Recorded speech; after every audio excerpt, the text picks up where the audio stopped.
How's it everyone? This is Local, and in today's video we're going to do a guided leveling for the BV build through Acts 1 to 10. I'm going to be showing you which points to allocate when, which gems to get when, what we're going to be looking out for, also some layout tricks here and there, so even if you're not playing this exact build, maybe you'll learn some stuff. However, if anything happens too quickly, all this information is going to be in the spreadsheet and the part of the building, which will be linked in the description.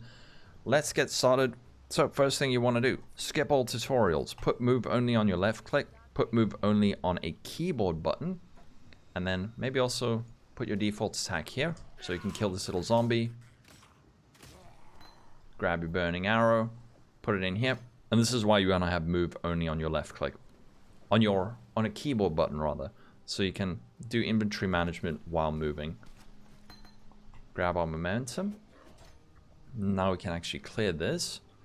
And another important thing, put your skills on always attack without moving.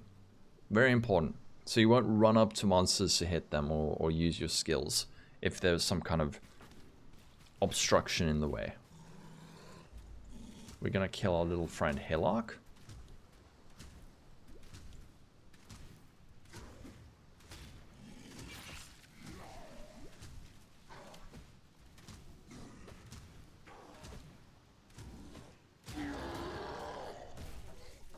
Okay, getting this 3 linked green is amazing.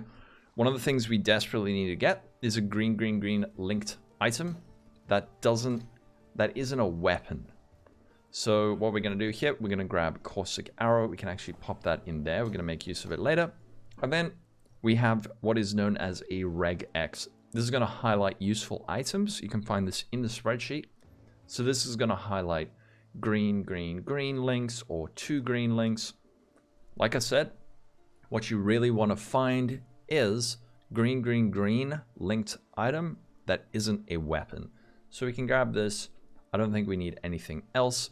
Then we can sell this stuff over here and head out to the coast while allocating our first passive.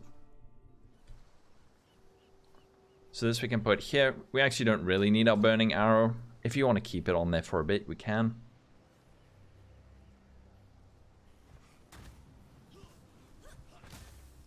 And to be clear, I am no speedrunner, but I will try to help you. I will try to help you be less slow. This should take about 5 hours-ish with all labs and stuff. So the coast's just gonna run. Got to grab this waypoint, very important, and then we're going to head over to the mud flats. Okay, mud flats, dreaded area. We're going to have to grab these 3 glyphs. Try not to get hit by the rowers. They do more damage at the end of their charge, so try keep them close if possible. Also, clicking these rower nests is going to enrage nearby rowers, making them do more damage.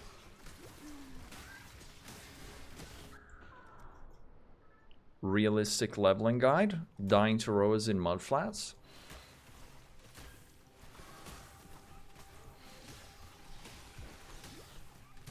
Why must it always be a magic pack? Okay, let's grab that.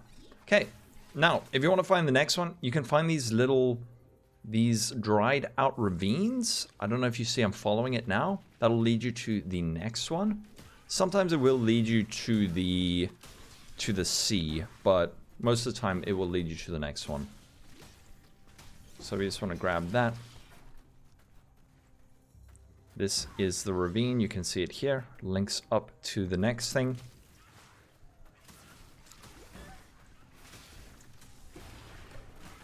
Now we die again. Yep. Very relatable leveling guide. Maybe try not to do that on League Start.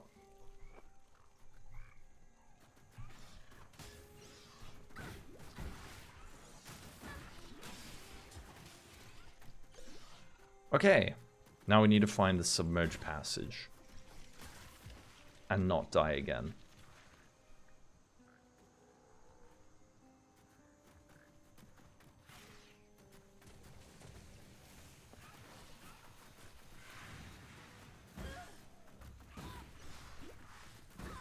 It's extremely fun. I think it's over there. Or is it over here? No, it's over here. Ow. Okay, quickly open the door for the cat.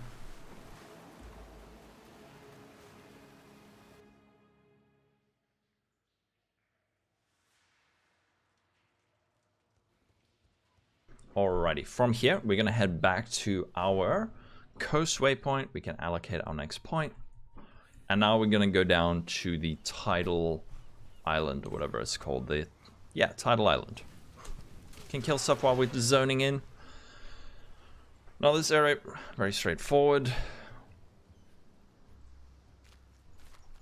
You wanna grab wisdom scrolls, obviously.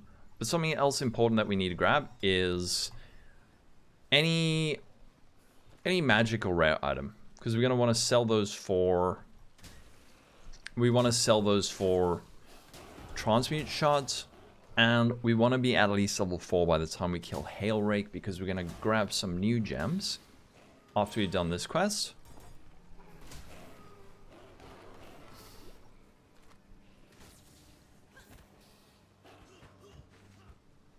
We're already over leveled, so we can kind of ignore some stuff. Here's our friend, Hail Rake. I don't know why all the bad guys are our friends.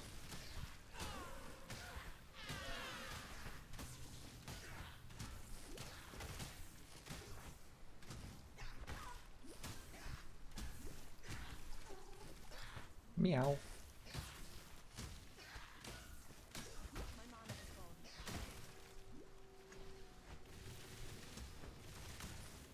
Pick up all this stuff, try grab all the magic items, and then we're gonna log out here.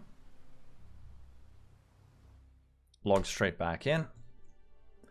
And now, we're gonna get our first big chunk of gems. So from Tarklee, what we wanna grab is Puncture.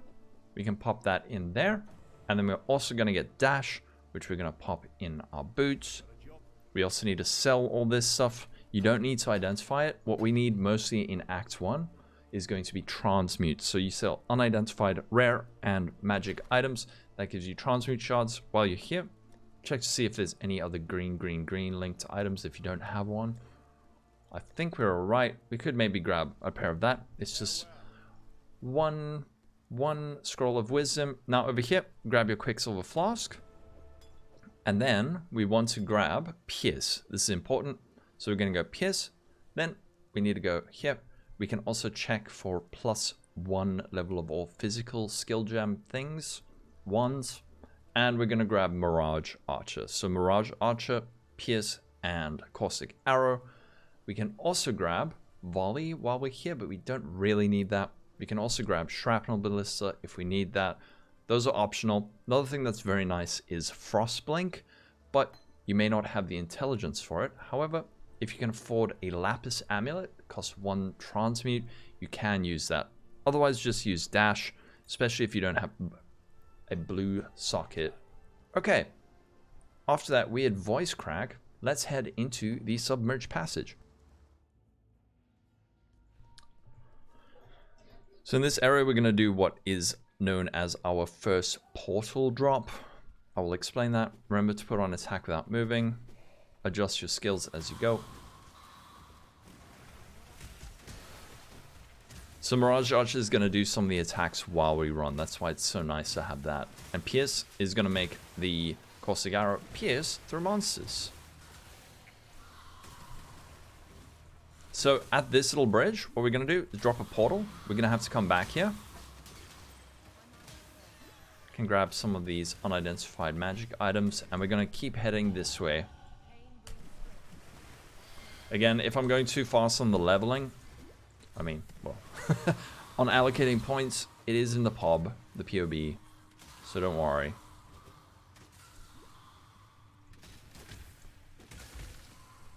Transmute, nice. Then we're heading out to the ledge.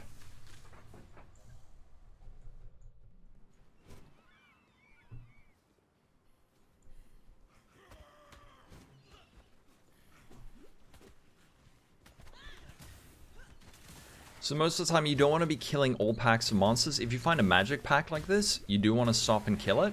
It's worth your time, it's worth the experience.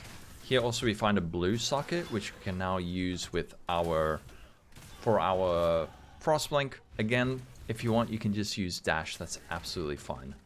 But Frostblink is nice if you have your Lapis Amulet, because it actually does damage. Like that. It freezes stuff, it does damage. Usually, you only want to kill white packs for Floss charges, or if you're like extremely underleveled. So the first notable we're going for is Primal Spirit.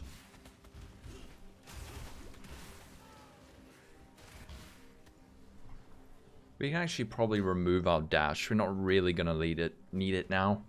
Shares a cooldown with Frostblink.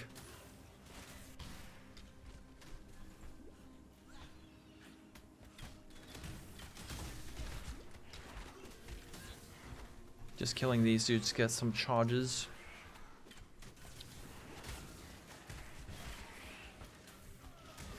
Transmute. Always grab your transmutes. Act 1, we're just going to need a bunch of Wisdom Scrolls and a few transmutes. Portal Scrolls. Okay, going up toward Primal Spirit. Here's a magic pack. Kill that.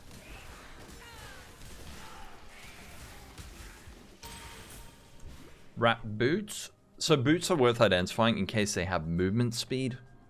Also part of the regex I was talking about, that also highlights movement speed boots. So what we want to do now is head up to the lower prison, and we're going to take that waypoint back through our portal. If you aren't fast enough, what you can do is take the ledge waypoint that we got to earlier, but I normally feel like you have about 8 to 15 minutes to get from the submerged passage up to the ledge. You could also take this waypoint if you're worried about that portal closing.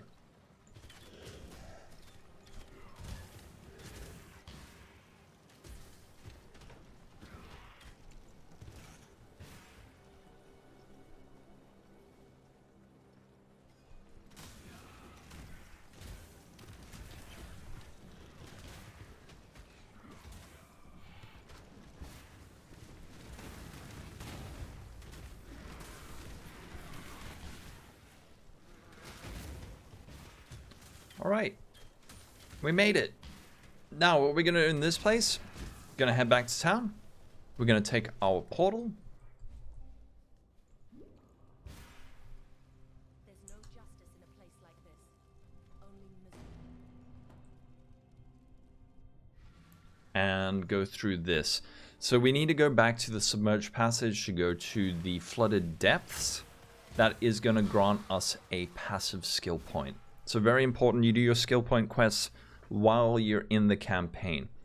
Now, the flooded depths might seem like a bit of a scary, confusing area. It's actually very simple. The layout is a bit like a diamond. So it's either going to be like that shape or that shape. I guess it's always the same, but the corner that you come out of, you will find the Granddaddy Crab on the opposite side. So we're kind of on the top corner. You need to visualize a diamond. We're in the top corner. Now I'm thinking, okay, I need to go straight down like that. If we had spawned on the left, we would have gone over to the right. But the crab should be just over here. Some people say if you find this long flat wall, it's also a sign. I think it is that long flat wall. I don't know. Slightly out the way. Here is the crabby. We have found him. So for single target, what we can use is our puncture. We can also use our burning arrow. Also in the guide, I do say you can use shrapnel ballista if you want, but I mean, I feel like there's enough buttons already, and this is enough to get the job done.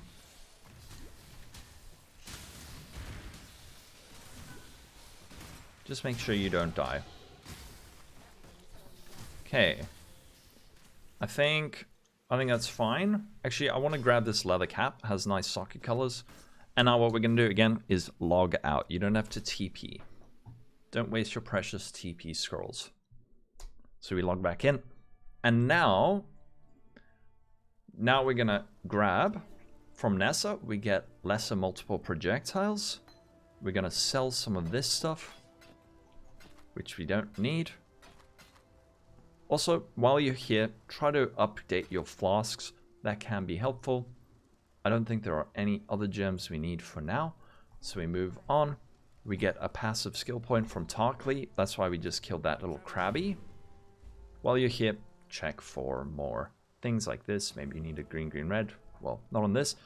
Green, green, green with... Ooh, this is very tempting. It does cost a transmute, but we have 3. So I will grab it. And we can level up our lesser multiple projectiles. Now we're going to head over to the prison. The cat's standing on the enter button. We're grabbing this. And then I think we're going to grab some life over here. Now, in the lower prison, very important, do your trial. This is where we're going to find our first trial of ascendancy. We are going to be doing our lab throughout the campaign. The first one is in the lower prison, and again, don't worry if you forget. It is listed in the spreadsheet. Meow.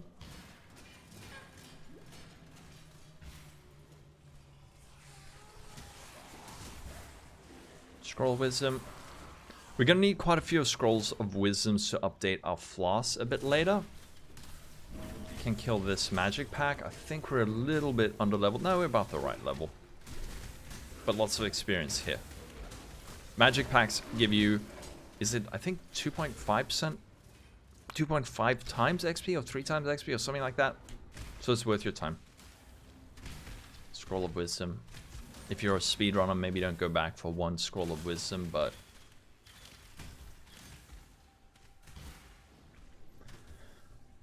Alrighty. Now, we must find Brutus, who is not our friend. So one thing you might find in Act 1 with this leveling is that the damage against Brutus is going to be a bit rough. Part of the reason for that is that we aren't taking any projectile damage nodes. So a lot of builds will take these nodes. That's about 50% increased projectile damage. It does add up. However, on this build, we're going down. So we're not getting projectile damage nodes. It does save us a lot of points for when we transition to VV, which is why we don't grab those.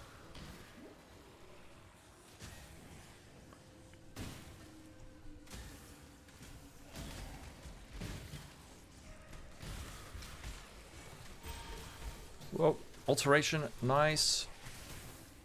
Gonna need a couple of those in Act 2. I wouldn't waste your time killing rare monsters unless for some reason they're particularly weak, but the amount of time they take to kill versus the reward, almost never worth it. Magic packs though.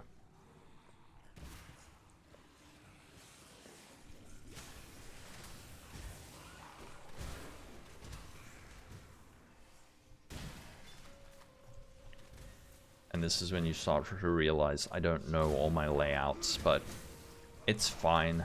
Getting lost isn't as big a deal as people think. It just means you get a bit more XP. And we're no Tai. We made it.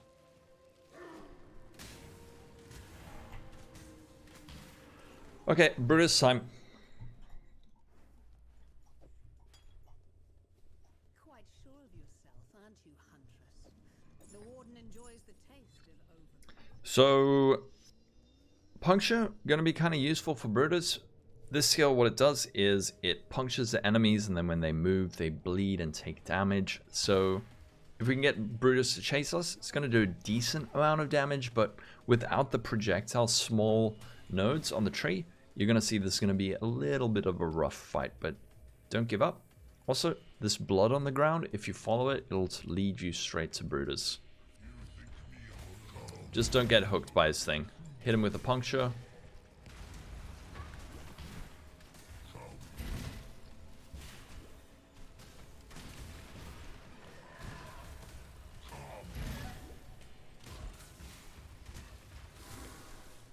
When he does his little slam, just step back a bit. Put this on always attack without moving.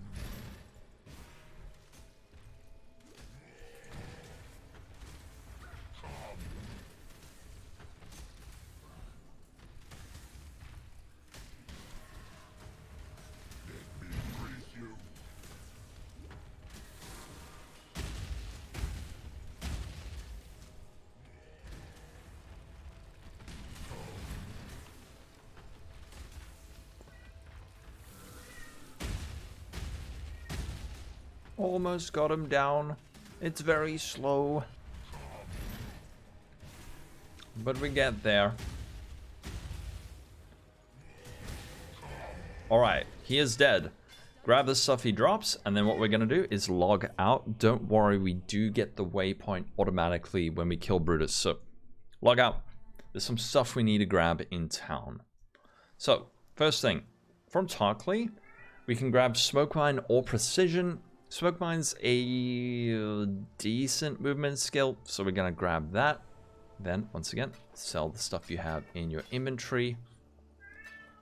Kitty is meowing. Look for linked things. Nothing we need. We're going to head over to Nessa. And from Nessa, we can buy a few things. So, firstly, what we do need to get is Withering Sep. Costs 1 transmute. Precision, this is something, we don't desperately need it yet, but it is useful, so we can grab that. We're also going to need Volley support, we're going to use later, that just costs 1 Scroll of Wisdom. And then, something else we should look for is maybe a ring like this, a sapphire ring. We're going to need this later on for Merveil. So we grab all of those, and then we can continue on to the next area. Head up to the Prisoner's Gate. Like I said, you do automatically get the waypoint.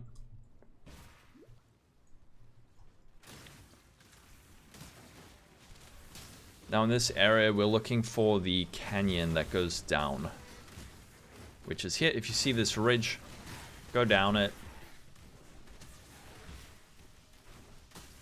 We're a little bit under level. We should be about level 10 here, but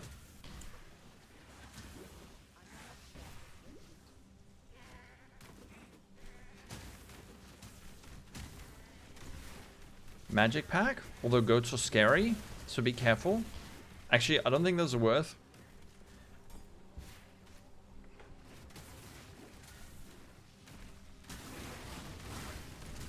Gonna hit level 10 now. Equip our smoke mine.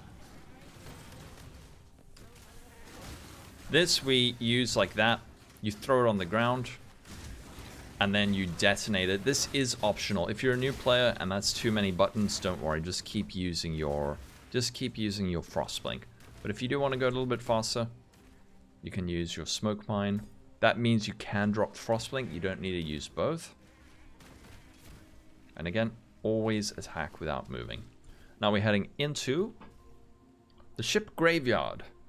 So in this area, we're going to have to do the Marooned Mariner. This is a quest that grants us a skill point, so make sure you do it. You can also start leveling up our Precision and our Withering Sep. Withering Sep is going to be useful. I think we put it in here, and we don't need to keep using our Burning Arrow, so we can drop that. Grab the waypoint in this area, very important. Now what Withering Sep does is it grants elusive and it makes you phasing, meaning you'll be able to run through monsters. And it also applies withered stacks. Right, ship graveyard cave, we need to go in here. Also allocate a point. This is actually something I'm testing on this exact playthrough. We're gonna grab Field Medicine. This is this point. It grants us flask charges when we hit enemies with attacks.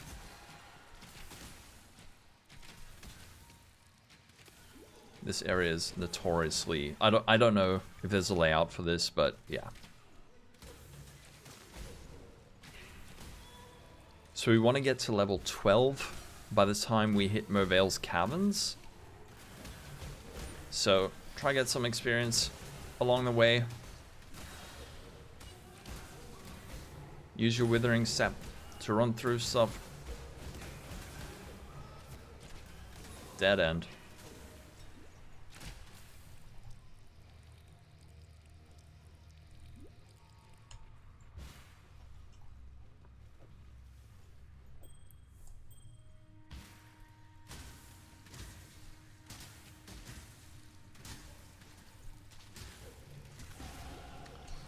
Nice. Level 11, we grab Field Medicine. Again, if I'm going too fast, it's all in the POB. Now we need to grab this from the save girl, All Flame. And we can actually, I think we can log out here. I don't know what the exact meta is. I think people log out there, but I'm not sure. We're gonna head up this way to the waypoint. We're gonna go to the ship graveyard. And now we need to find our friend Fairgraves, who we're going to kill.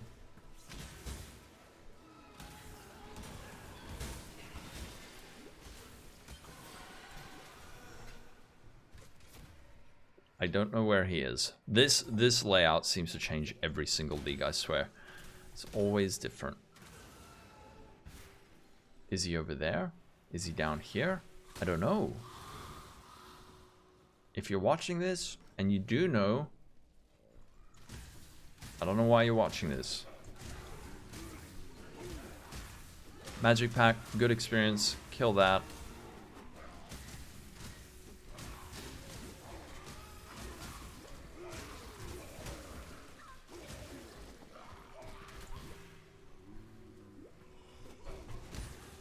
Another juicy pack of monsters, probably worth killing. Orb of Alteration, go back for that.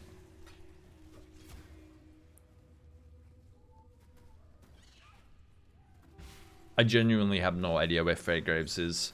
So, yep, if you get lost in this zone, you're not alone. Another magic pack. This should be enough to level us up.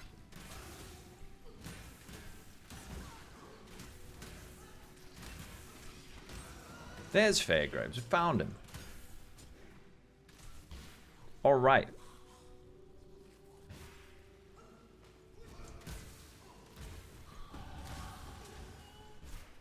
Cool. So we do this to get a passive point quest. Now we're going to go this way on the tree.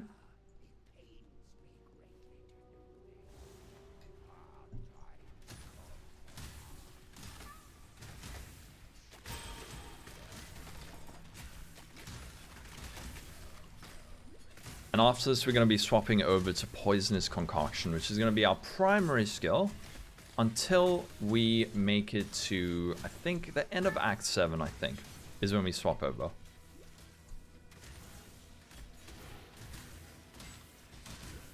We can start prepping our Poisonous Concoction links.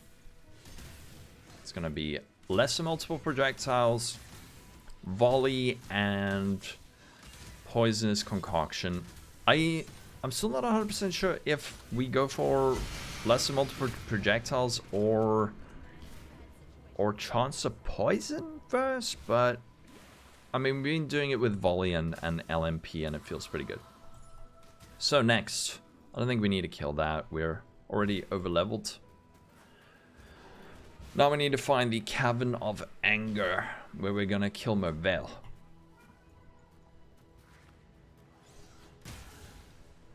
Now in here, we're going to grab our waypoint, head back to town.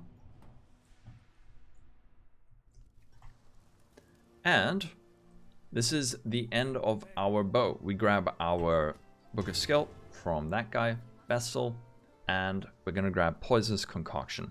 Can put that in our shield. This bow, probably just delete it, honestly. And then we're going to sell this stuff. Okay. We have our Poisonous Concoction. We can put that on our main skill. Also, we can remove some of our gems that we no longer need. So I think that's going to be our Caustic Arrow, this and this. We don't really need those. So one thing we can do is sell an Iron Ring with a gem like Mirage Archer. Any green gem and an Iron Ring will give you a Topaz Ring. A blue gem will give you a Sapphire Ring. and a red gem will give you a ruby ring. So we can sell that. As for the rest of our gems, is there something else we need? I don't think so. I think we have everything we need now. So one thing we could grab is War Banner, but I don't know. It feels a little bit unnecessary.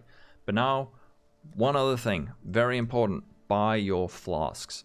The way Poisonous Concoction works, it scales with your flask recovery. So this is why we need 6 Wisdom Scrolls. You can also sell 3 of the same flask to upgrade to the next tier. But for now, we're just going to grab those. We're going to allocate that point, and we're going to head to Merveil. Now, one other important tip while we're here. Once you equip Poisonous Concoction, go into your options, turn off auto equip. For this skill to function, it needs to, well, your character needs to not have a weapon equipped. So if you have auto equip on and you run over a weapon and pick it up, well, now you can't use your skill until you remove it. So yeah. In this area, you kind of want to follow the water. Where there's water, it usually points you in the correct direction.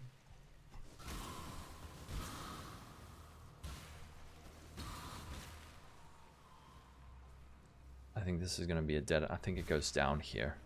We will see now. Yep, here's the water. Withering Sept to get through those guys.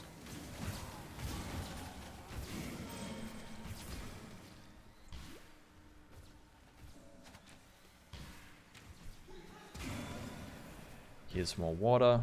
This should lead us to Merveil, I think. Not that way. Up this way. Yeah, it's gonna be up this way. I'm not using my smoke mine. Okay, Cavern of Mango. Remember to use your smoke mine. Unlike what I'm doing. So over here, we're gonna grab this wheel.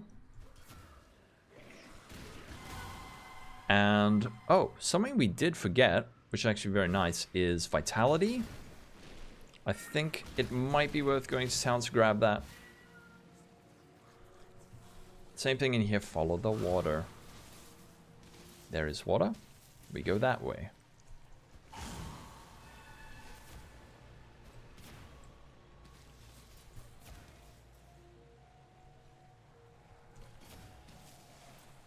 And it should be, yeah. Once you see the gold, you know you're in the right place. So here's Merveil. I think while we're here, since I forgot it, let's just quickly head back to town. Obviously, this is the kind of thing you want to avoid while leveling. Know why you're in town, what you're going to do there. And what we want to do is grab a Vitality. This is going to be especially useful in Act 2. Another thing we can do, if you can afford it, is a Sapphire Ring. We're going to need resistances against Merveil. I'm going to buy this. Probably a mistake, but resistances will mean we survive Merveil. Let's go back. Okay. Turn on our auras. We have our precision. We have our vitality. Remember to use your Withering Sept to apply Withered.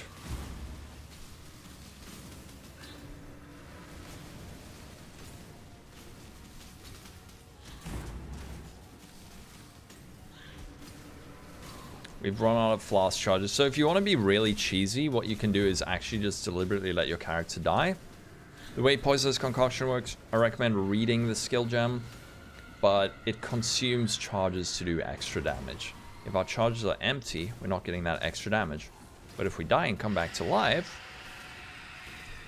well, our flask charges get refilled. So what we can do is actually just let ourselves die here. This is really stupid. Resurrect to checkpoint, come back through here, turn on your auras, and come back with full flask charges. Softcore strats. Obviously, yeah, don't do that if you're playing hardcore.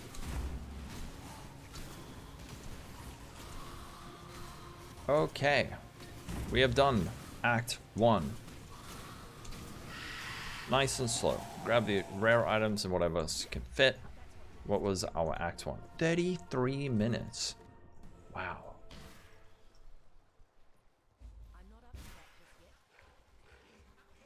Gotta practice. Look, I'm not a speedrunner, but my goal for League start is kind of try 30 minutes per act. A lot of people go a hell of a lot faster than that, but 30 minutes per act with your labs and your trials and all your passive points, you get some maps in about 5.5 hours, which isn't too bad. All right, Act 2. Let's sell our stuff to Groost. Sell this stuff. Actually, so in Act 2, we're going to need a couple of alterations. So the way to get alteration shards is by selling rare identified items or magic identified items. We're going to check our regex, see if there's anything here we need. Not really, so we can move on.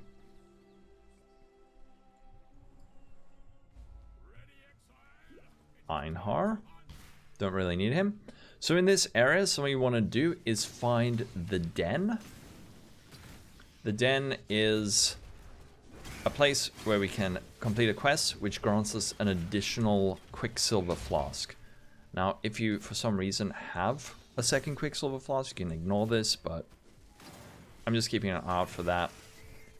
You don't have to do this, it's totally optional. So we haven't found it, which is okay. What we can do is drop a portal here, and then maybe see, is it over here? No, it's not over here. All right, head to the crossroads.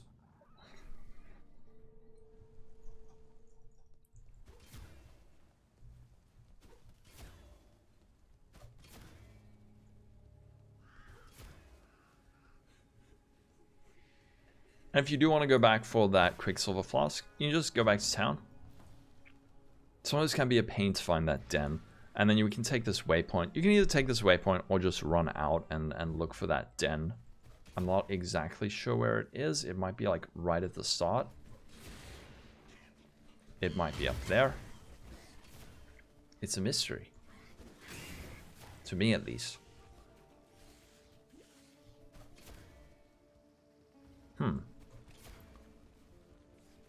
Alright, well, this is embarrassing. But we're giving authentic League start experiences here. I don't know if it's worth it. If you get this loss, if it's worth it to go back for that Quicksilver, but I'm committed now. We're gonna do it. At least we're getting some extra XP along the way. Click that, kill stuff while you're zoning in. Meow. Grab that. Now in this area, just hug this left-hand wall on your character's left. It will lead you straight to the Mother Bear, who we're gonna have to kill. I know it feels bad, but yep. Once you see that exit, you know, here's the Mother Bear.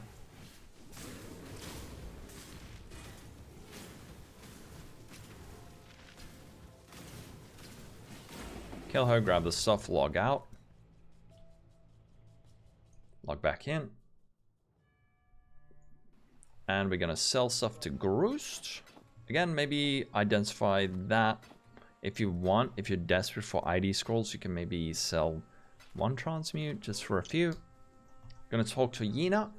She gives us a Quicksilver Flask, a magic one, which is very nice. And now we have 2. And now we can go slightly less slowly. So after this, we're gonna head over to Crossroads. We're trying to remember to use our smoke mine. The reason I'm forgetting is because I just stole that from Jungron. Previously, I was just using dash.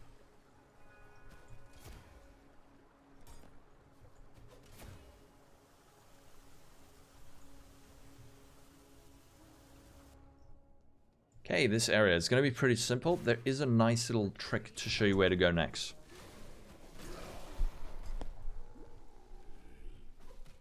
So first thing we want to do, find this middle area by the waypoint. The waypoint is going to spawn in one of 3 areas. It's either going to be here, I'm showing you on the map, here, here, or here. The direction in which the waypoint spawns will point you in the direction of level 2. As you can see, it's here. If it was over there, it would be over there. And over there, it would be over there.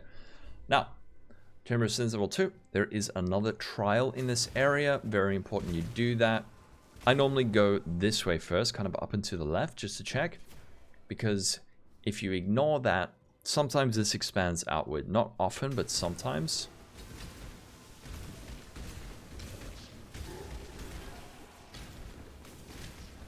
Grab that. Okay.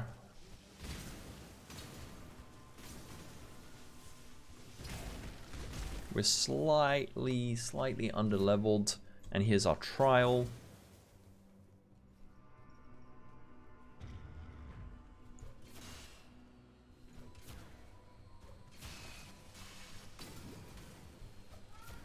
Oh, the kitty cats. Oh no. Meow.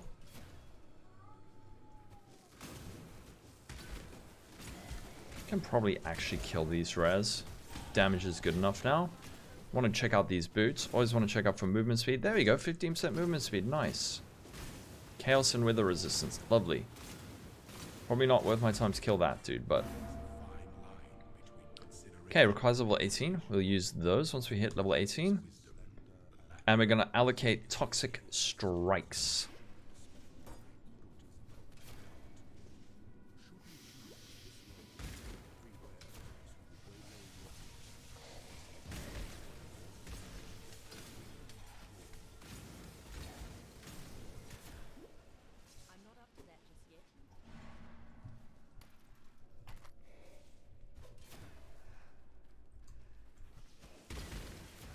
Now we're going to be looking for Helena. She's going to be down this way. Make sure you finish those off.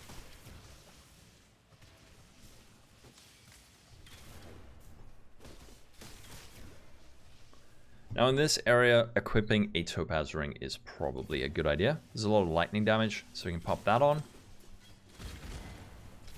Also, remember to use your flasks.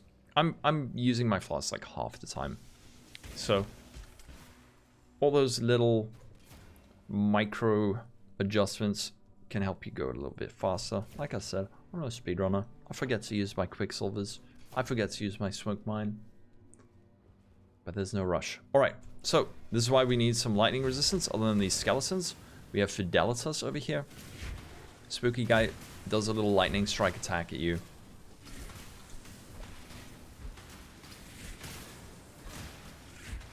Flask charges are empty. And we want to grab the uniques, I mean the res, and that. And then we're going to log out again. Don't need to talk to Helena. Head back. And from Groose, we're going to grab Herald of Agony for completing that quest. I think these we can all sell. Don't need that. That. Can maybe ID some gloves. Meow. Okay, check for, I don't know, any items or links you need, but I think we're fine for now. You know, we don't need anything. I don't know why I went that way. Okay, so after getting the Baleful Gem, we're going to head to the Riverways. Actually, you know what? Something we forgot. This is why you practice your league start. There was a gem we needed to get. That's why I went to Yina. Okay. We need to grab Blood Rage. 1 alteration. We want to buy that. Okay, I just need to check on my cats. This is going to be an unedited video. So skip ahead to when I start moving again.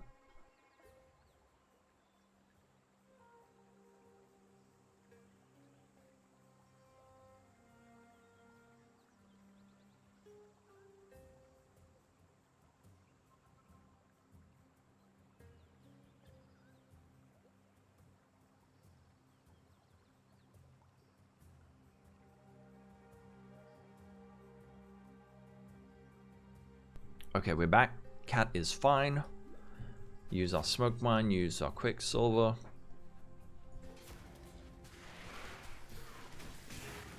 Cat is now staring in front of the screen.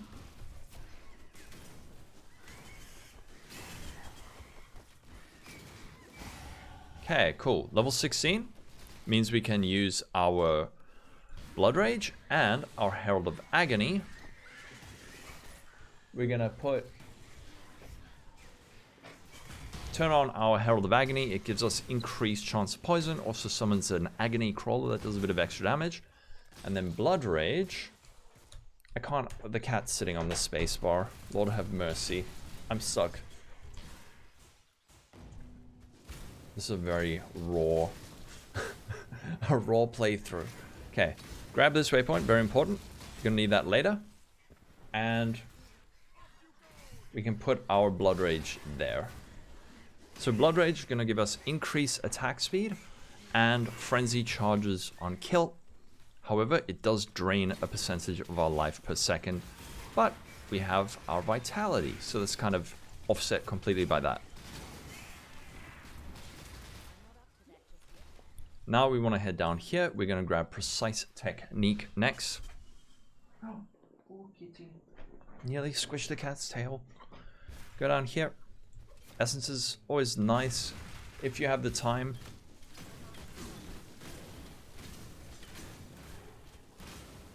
Don't forget to turn on your Blood Rage, which I can't see because the cat's sitting in front of the screen. I don't know if killing essences. Whoa, what the hell? That's weird. Double Jade Hatchet. Imagine this actually happened in a speedrun. Oh no, rip. We got a double Screaming Eagle. That's actually so insane. If you were a speedrunner, you would be extremely hyped, except it's a weapon, so you wouldn't be able to use your Poisonous Concoction. Okay, grab that waypoint, and then on the right-hand side, so opposite the waypoint, is the spider lair, the spider cavern that we need to go to. Now, you're going to know that you're close when these trees start getting covered in webs. That means you're going the right direction. And we're going to go do our little spider friend over here. Just make sure that you grab that waypoint when you do this. In this area, I normally go down this way first. I think that's kind of the meta. Turn on your Blood Rage. Now there are two cats in front of the screen. I can see about, I don't know, 60% of the screen.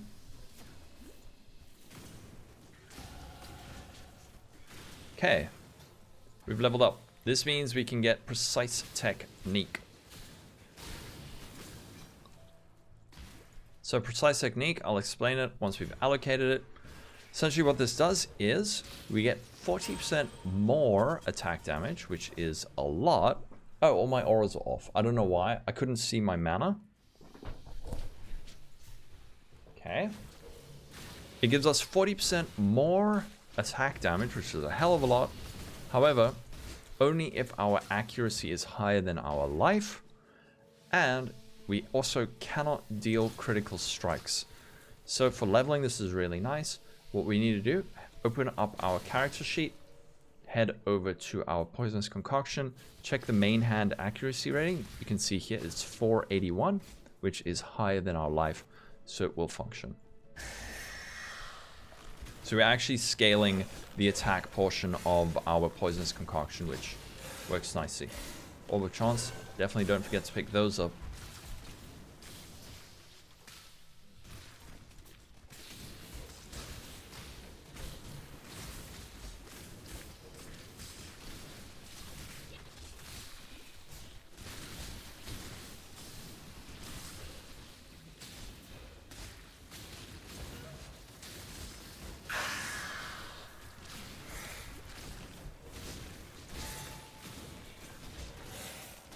And we're gonna grab Malagara's Spike.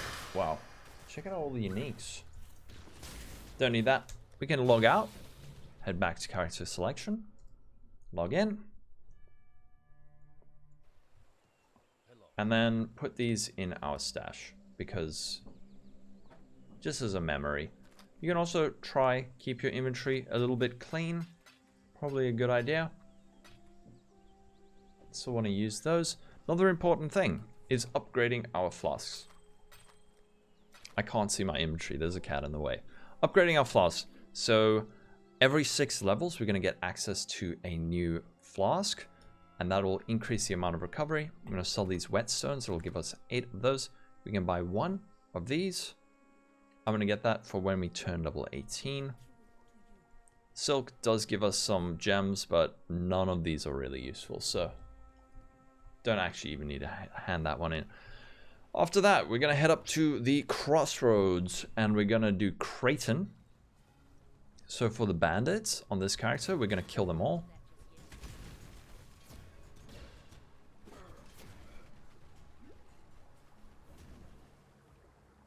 Wait, let me turn on my camera so you can see what I'm dealing with. You see a cat literally in front of my screen, and then there's another one. There. 2 cats. I will otherwise leave my camera off because I don't want to get in the way of stuff.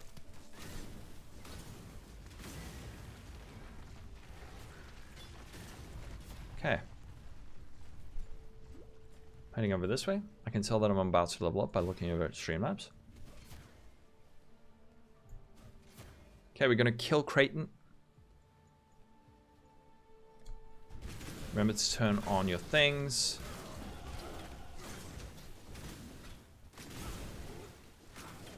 If you're feeling bold, you can level up while fighting him. Looks really cool on stream. Makes people think you're actually good at the game, even if you're not. And he is down. Okay, grab that. We're gonna head back to the login screen. Log back in. Now the one thing we need to find here is another one of those flasks. So sell that, and we're gonna go over to Yina. Do you have another flask for us, milady? Alright, no other flasks. If we had 3 of these, we could do a 3-2-1 at the vendor, but we do not. So from here, we're gonna go back to the crossroads. We're gonna head down and to the right to the Fell Shrine Ruins. This is, again, we're gonna do a trial in this area. Well, in the crypt beyond the Fell Shrine Ruins. So it's important. Do your labs, people, please. Very important.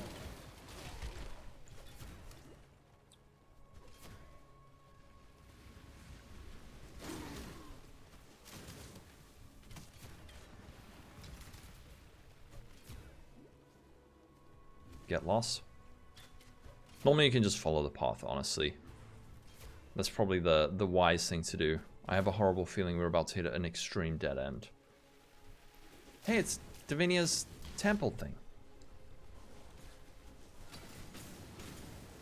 Alright.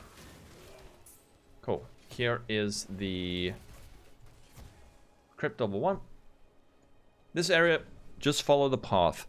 And actually, I forgot to mention it, but pretty much all the areas in Act 2, if you just follow the road, it'll take you to the next area. So remember that. Follow the road, will take you to the next area. Now in here, the crypt level 1, we need to find the trial. I normally check up and to the right first, like this direction. Normally has a pretty good success rate. I don't know if it can spawn anywhere else.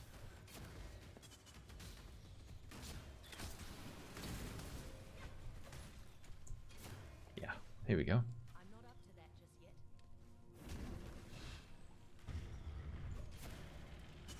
Gonna grab that. Gonna head up this way. Don't need to hit those levers, they don't actually do anything. And here we can kill that dude. Honestly, we can probably TP out now. Alright, sell some stuff to Groost. Oh, we also can put on our boots. I couldn't actually see those because there was a cat in the way. Okay, nice. Now what we're going to do is go over to the riverways. And now we're going to head over to Oak. Now for Oak, the way you can find him, there's this waypoint. Opposite the waypoint, there's this kind of crumbled pillar. And then there's this road. You can kind of see the little cobblestone road. If you follow that, that will lead you straight to the wetlands where we will find Oak.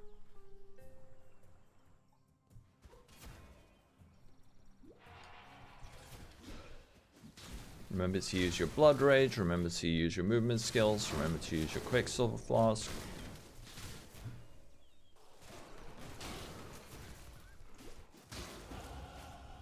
Level up, grab that.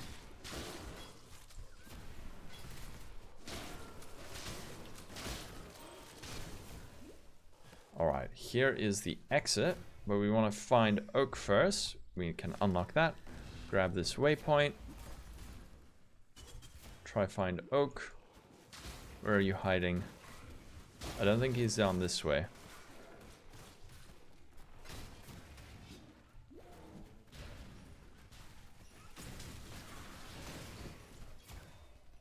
Maybe up here? Normally he's kind of straight in line. Okay. We found him. Run all the way around. This is not the most optimized speedrun, but hopefully you're learning something. If you made it this far, do let me know. Hopefully you're enjoying it. We're gonna kill Oak.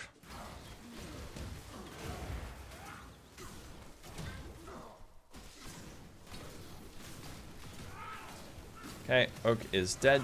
Grab that. We can grab some things to sell. Exit to character. If you didn't find the waypoint, don't exit to character. You want to find that waypoint first. Okay. What we also want to do is quickly see if we can find another flask from Yena. Here we go. Grab that. All right. And now what we're going to do is go to the Western Forest. And over here, we're going to kill Alira. So Alira is always going to be on the same side as the path, as the waypoint rather. And I'll show you how to find her very easily. So once you find this torch here, if there's a break in the road and a torch, there is similar to how I showed you to find oak. You follow this road. There's these kind of cobbles that can be a bit hard to see. But if you follow these cobbles, they will lead you straight to Alira's camp. So here she is. We're going to kill her.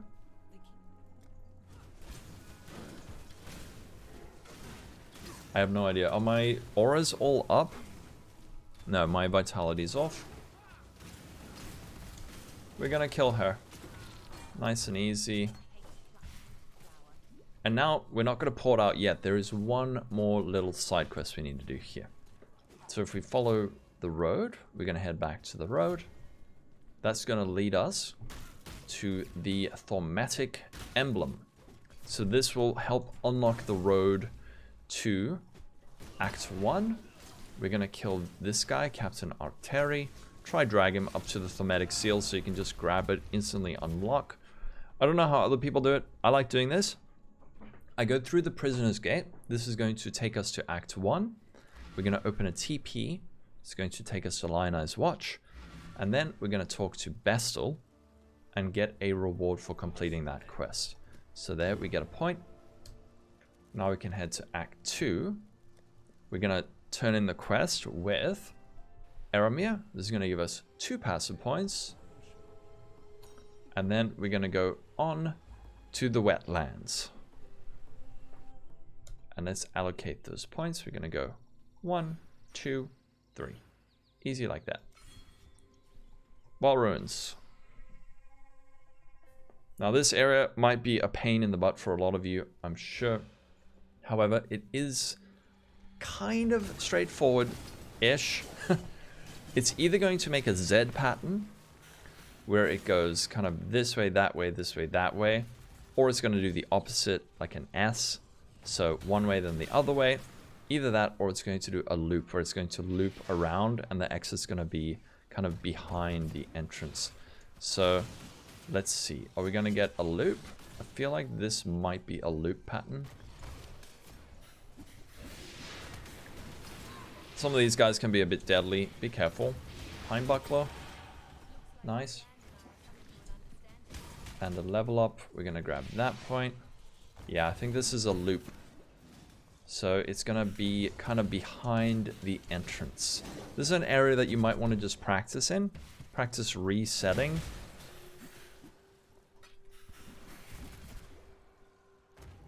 The thing should be just about here, I believe. This is also a dead end? Yep. Uh-oh. Hello? I can't see.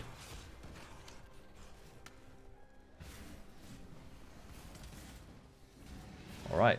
It appears it may not be a loop, but it might still be a loop. Let's see what's down here. Aha. It's a full loop. There we go. Alright, so this was a loop. But remember, try think like S or Z or loop. And we're heading up this way.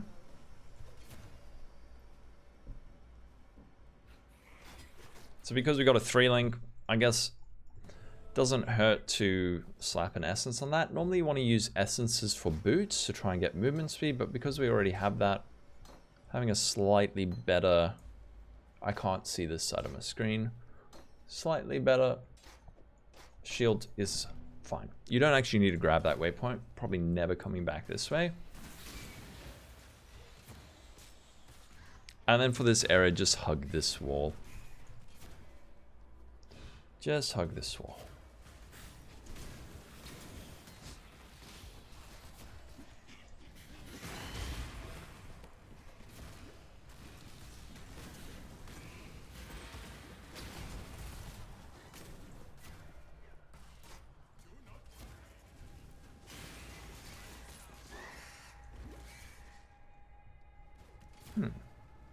Interesting layout. Normally you want to go up and to the right. Sometimes I guess it throws you a bit of a curveball like that. Whetstone. Grab your whetstones. You can also use these to sell for scrolls of wisdom. Also convert them to glassblower's baubles, which are very useful.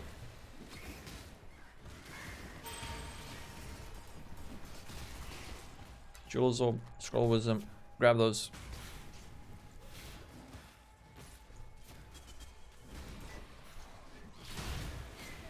Now in Act 3, which we are approaching, we are going to want to grab a blue socket. So make sure you have a spare blue socket like I have on my helmet, because we're going to be making use of Despair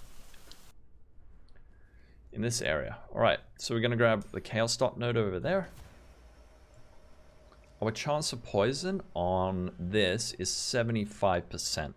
If you use chance to poison support instead of lesser multiple projectiles, you will have a 105%, well, 100% chance. Fish scale gauntlets, nice. Might be an upgrade. We do need our little blue socket. That's actually nice. Accuracy and life.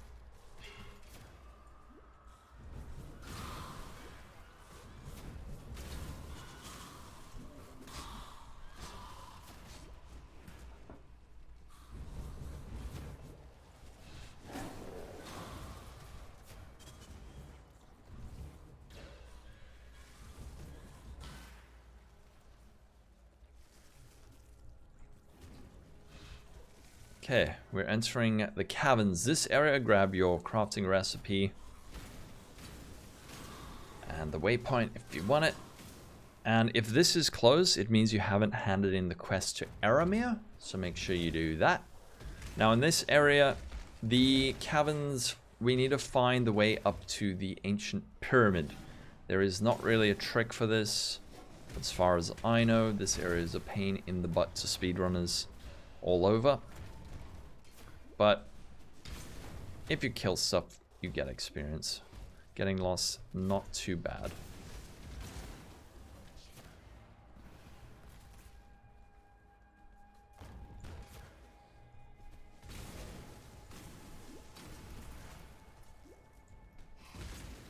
Bit of lag, nice.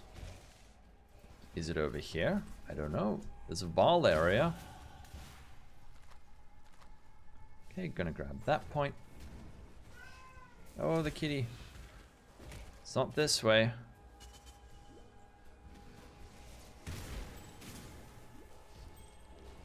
Two-stone ring. So, in Act 1, pretty much the main thing, the main elemental thing we're gonna be up against is cold from a veil and a lot of the mobs. Act 2, it's lightning. Act 3, it's fire. Act 4, there's a lot of fizz and a bit of chaos stuff.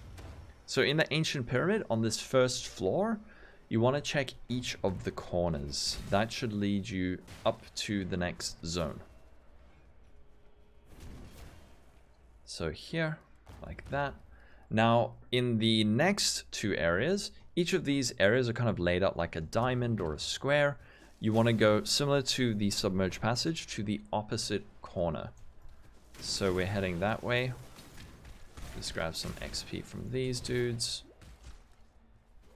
So you'll see the exit will be up here, straight up. Hopefully it's not some cursed layout. It is. So it's going to loop around. But all I need you to know, it's not going to be in this corner or that corner. It's going to be straight up.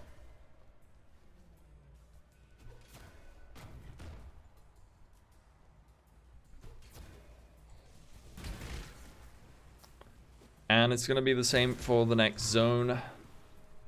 It's going to be straight opposite, so right across.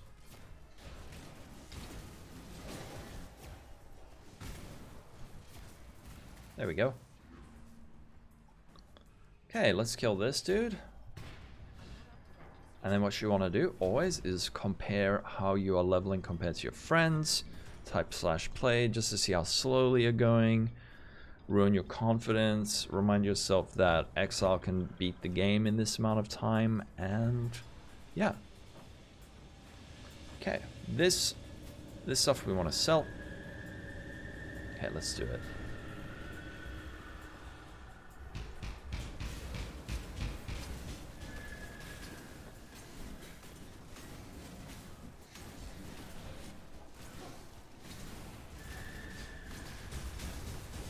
Out of flask charges. Again, you can Zerg it if you want. If you want to get free flask charges from dying. Again, not hardcore viable. Let's let ourselves die. Go straight back in. Turn on your auras. And now we have full flask charges.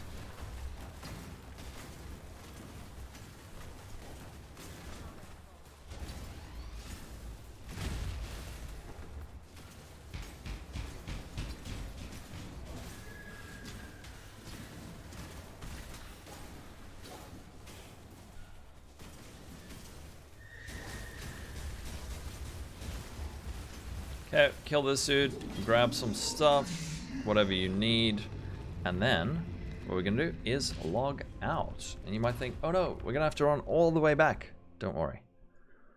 Don't worry, we're not. So in the forest encampment, we're gonna sell some stuff. Sell. Check out the boots. Always ID your boots in case they have movement speed. Gonna sell that, and I think that's all. Now, head to Act 3. We do get the waypoint automatically after killing the Vaal Oversoul, and we don't have to wait for the animation for the temple to open. So in this area,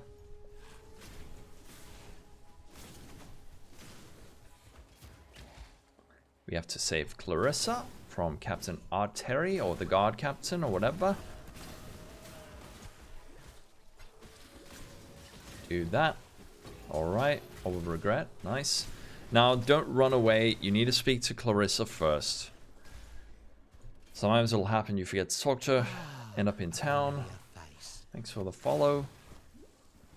While I'm not live streaming now, this is all offline. Go to the silent encampment. Thanks for the follow, ZivixWL.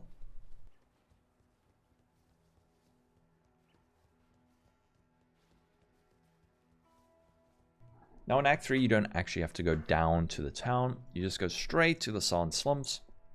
In this area, I will show you another softcore only trick. First thing we want to do is find the entrance to the sewers, which is going to be locked. Hopefully we can find it. I actually might deliberately go out of my way to find it, just so I can show you this trick. Here we go. Sewer grading, drop a portal there. Alright? Drop your portal there. Now, to find the crematorium, generally what you want to do is follow the stairs. If you see a staircase, normally go up it. I don't think it's going to be this way. I think this is going to be a dead end. Oh, the kitty wants to go out so badly. Use your Quicksilver flask.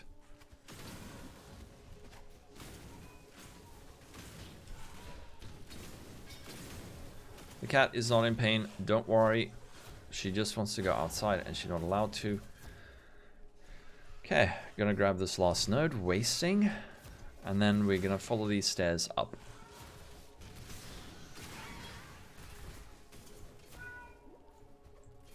Go across that way. Here's the crematorium. Okay, so in the crematorium, there's two things we need to do. We need to kill Piety and get Tolman's bracelet, and we need to do a trial. So the trial is the 4th out of 6 trials. Very important you do it. Again, this is all listed in the spreadsheet. You don't have to memorize all of this. Kill that. Oh, a burp. There we go. Oh. Like I said, a lot of fire damage in Act 3, so you might wanna do this. Can we maybe pop on our fire res ring? Just a smidgen of fire res. Better than nothing.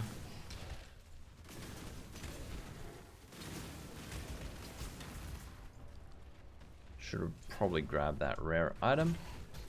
So we're gonna grab our trial.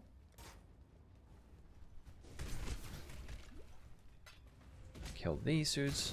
Nice little juicy experience around the shrine. And then head up this way and do our trial. Now this area, if your fire res is not capped, you're gonna get absolutely wrecked running over that, but you can normally just throw a smoke mine or a flame dash or whatever over it and you'll be fine. Here we go. I'm gonna grab this lever. So there's 3 levers, then it'll unlock this final door. Click that. Kill this dude if you want to, but probably not worth it, honestly. Go through the portal, and now we need to find Piety.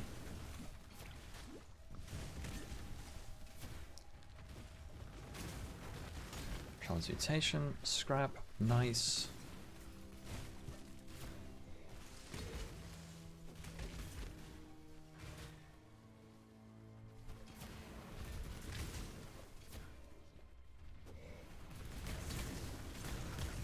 Not that way. Oh.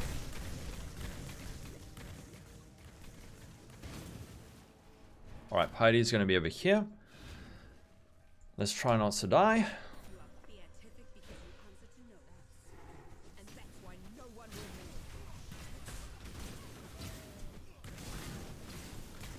There's also a bit of lightning damage here, so honestly, probably pop on your topaz ring for this, so we don't get absolutely wrecked. Also, just don't get hit.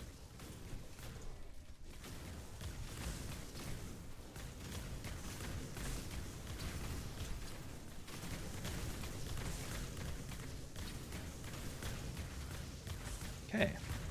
Out of floss, out of mana. Enough of this. Alright, now I'm going to show you some softcore only strategy. We grab Tolman's bracelet, and now we are going to allow our characters to stop being alive. Make sure you turn off your vitality for this. And we resurrect in town. Now, while you're here, we're going to grab Despair from Maramoa. We can take that. And we're going to go to Hargan, sell the stuff we don't need, sell. And now another important thing, check for 4 linked items. Very important. You only get access to 4 links at level 24. We're only level 23, so that's fine. Once you get level 24, always check the vendor for 4 links. Go to Clarissa, grab the sewer keys, and what we want to do here is grab Plague Bearer. It's going to cost us 1 alteration. Later on, if you have a bit of extra ults, you can grab Purity of Elements, but it's not urgent. So from here, we go to the slums, and we go to the sewer grading and head down into the sewers. Don't forget to turn on your auras after allowing your character to fall asleep. Oh, the kitty cat, the kitty cat. So level 24, we get access to a new flask. Remember, every 6 levels, so any multiple of 6. Should have actually checked Clarissa while we were there, but it's fine. It's not a huge deal. We're going to keep heading up this way. And in this area, we need to find the 3 platinum busts for a quest for Hagen. This is going to grant us a skill point. It's also going to grant us 2 respec points. So, the first one is always going to be on this side. So there are kind of two sides to the series. There's the first side, and then there's going to be a bridge where we find the waypoint, and after the waypoint there are two more. So the spawning point for the two extra ones is either going to be two on the bottom right, or there's going to be one here and then one higher up. Now the way to tell if there are two on the bottom right is this room right here. If this is a small square room, you know that the second bust is also going to be on this side. If this is a big wide open room, that means that you know it's going to be up and to the left. So I will show you that the second bust is just over here. There it is.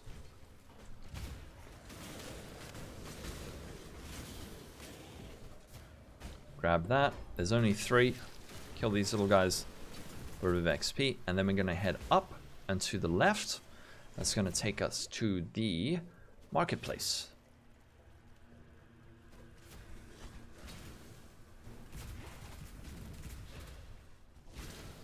Kill the magic packs.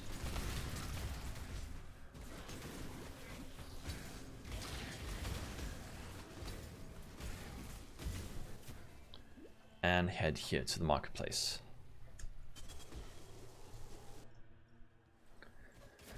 Marketplace, very straightforward. Just, I guess, follow the wall. And then there's going to be a kind of corridor that we need to go through.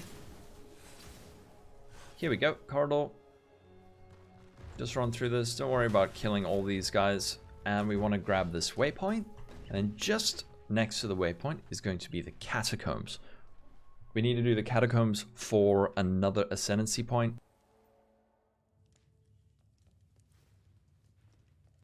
And in this area, just run around until you find it. Usually it's pretty easy to spot an ascendancy area by this little book icon on the overlay. Where is it? That little book icon normally points you in the direction of a trial. However, this area has much lore in it, so there are many books, so you can't rely on that here. In other areas though, you can.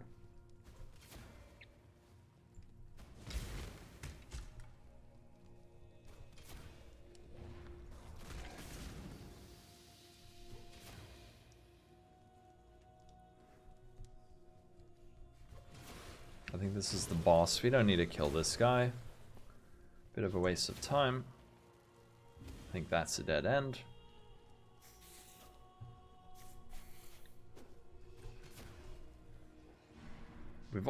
We've hit level 24, so we can pop on our Despair. We can also pop on our Plague Bearer. This is also a very useful skill. Honestly, let's drop Frostblink now. We shouldn't actually be using it after getting Smoke Mine. And now we will talk about some of these other skills. So let's just do our trial. Grab the crafting recipe. And we're going to grab this. There's actually this jewelry chest down here that I want to grab. There we go. Okay, jewelry strongbox. Maybe we get some nice jewelry. We need some fire resistance, so this is maybe a good source of that. It is not a good source of that. Now we can either log out or use a TP. Alright, a couple of things we need to do here. Firstly, we're going to go to Hagen. We're going to get our skill point quest. Hand that in. If you have stuff you need to sell, sell it. And we're going to check for a 4 link. So we need 4 green links. Or green, green, blue, blue. Those are the 2 links we need. Unfortunately, not today. I head up this way. Go to Clarissa. I don't think we need anything here other than a ruby ring. So see if you can find some fire resist. If you can, great. If you can't, that's okay. And then I think we continue on our way. Oh no, wait. That's what we needed to do. Check for updated flasks. So here's the next tier of flask. Giant. Giant. There we go. There we go. Sell, sell. Sell those. Again, if you have 3 of the same type, you can sell it to a vendor for an upgrade. Okay, we're going to head through to the marketplace now.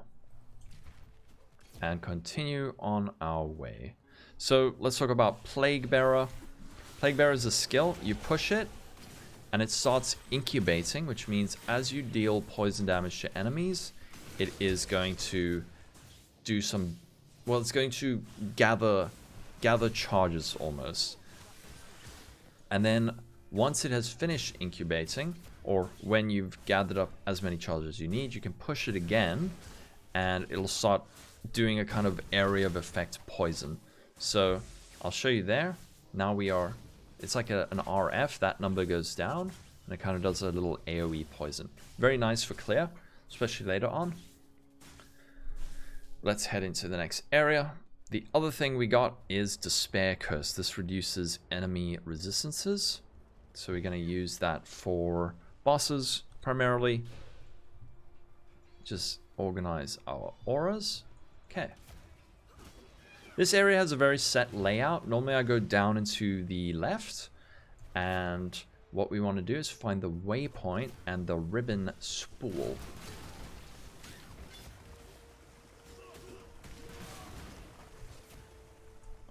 Can allocate that point now.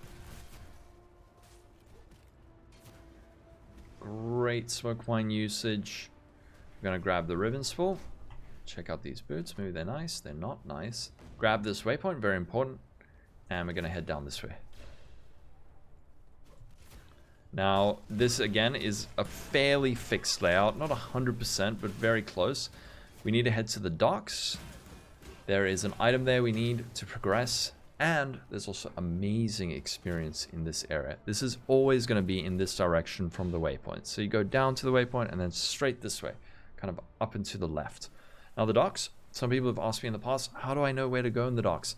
The docks is an excellent place to get lost. There's tons of experience here, lots of magic mobs, a lot of fire damage, so try to get your fire resistance up.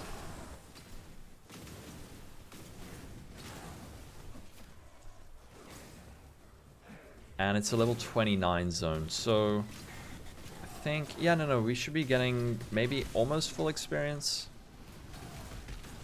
Just turn on our Plague Bearer. You can see, okay, now it has dispensed all of its incubation. Very nice XP here. It might actually be worth it to go up to like level 27 or 28.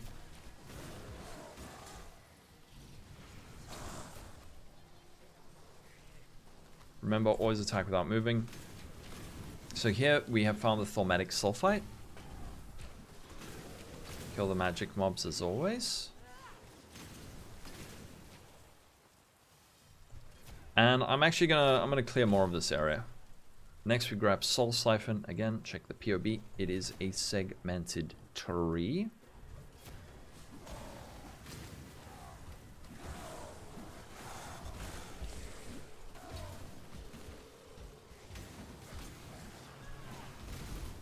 Yeah, killing res like this, especially when they're chaos and wither resistant, probably not worth your time.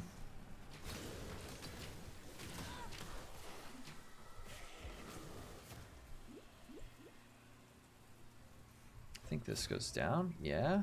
So on each of these corners, on each of these kind of ends, there's going to be a magic pack, which is why this is such a nice place to get experience. Head up this way, should be another magic pack, yep. And I think I kind of wanna keep clearing here. We're a little bit underleveled. Not under, but yeah, you know what I mean. Could do with a touch more experience.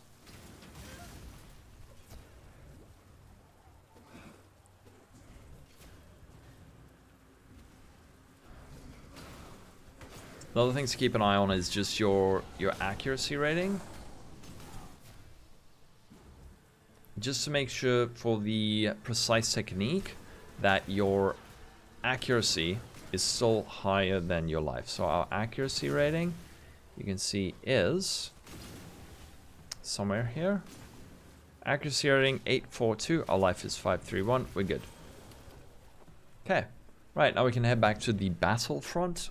We don't need to talk to Fairgraves. unless you're a completionist. And then the next area is going to be the Solaris Temple. Now, again, set layout or very fixed layout. It's going to be up and to the right. Next up, we're going to grab Entropy on our tree. Keep going up and to the right.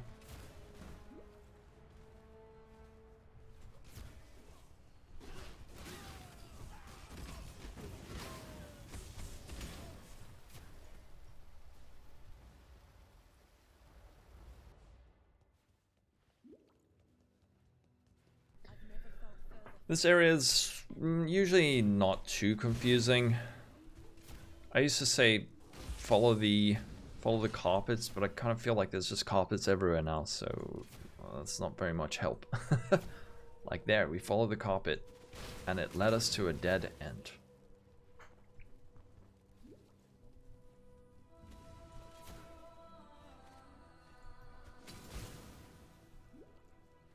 Okay, waypoint normally means you're going the right direction-ish. Don't need to kill this guy who's here.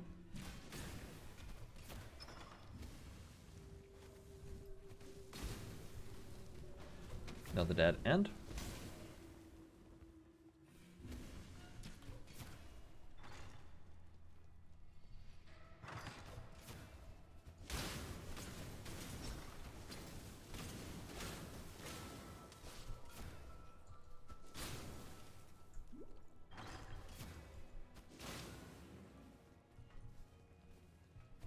And there's level 2, nice.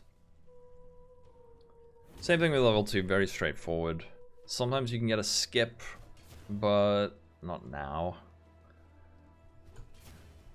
Don't kill that thing, waste of time.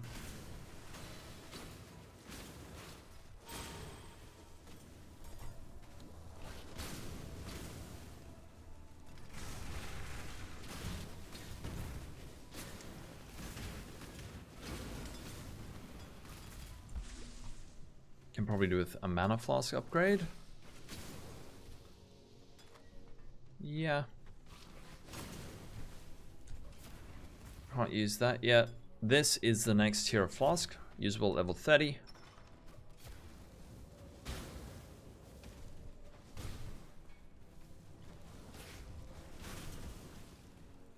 And I think we can also swap over our gloves. There we go, our Withering Step and our Precision. Just make sure to turn that back on. Artisan Strongbox, worth it. Get some whetstones and stuff. Now, here we made it. Waypoint means you're in the right place. Talk to Diala. And I think we're going to take this Lapis Amulet. You can take Lapis or the Strength one. And we're going to grab the Thaumatic Infernal Talc. Now, if you're playing a caster and you're watching this for some reason, you want to grab this crafting recipe over here. Gives you fire damage, which you can craft on spells. That used to be cold damage to spells, I swear. All right, let's head back to town. I just want to sell some stuff, and we also want to check for a 4-link. So we're gonna sell gloves. We can check out. Not very useful. Sell that. Sell that. Sell that. Also sell. Actually, let's hang on to that because we can do a 3-to-1. And let's see. Do we have a 4-link, please? Nope. Nope. Another 3-link helmet. No 4-link chest. Let's just offload our currency. Pop that in there. And don't need that. And don't need that. Okay. Cool. Now we don't need that. Let's hang on to these for now. Don't need that. Let's just check Clarissa for a fire resistance ring. Something like that's nice. This is actually, is it worth 1 alt? Probably not, but I'm desperate. So.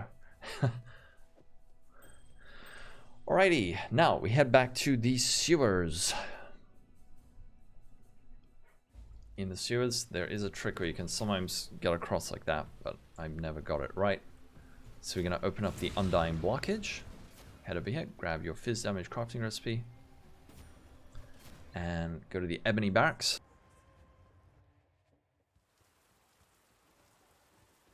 Very important, grab that waypoint. Grab that waypoint. We're going to encounter a lot of fire damage here. We have 36 fire resistance.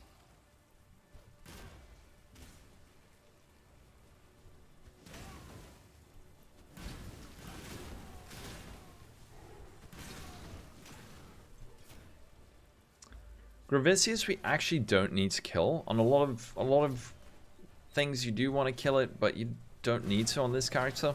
Marimo will grant you some rewards, some gem rewards, but we don't really need any of them. So we just head up this way.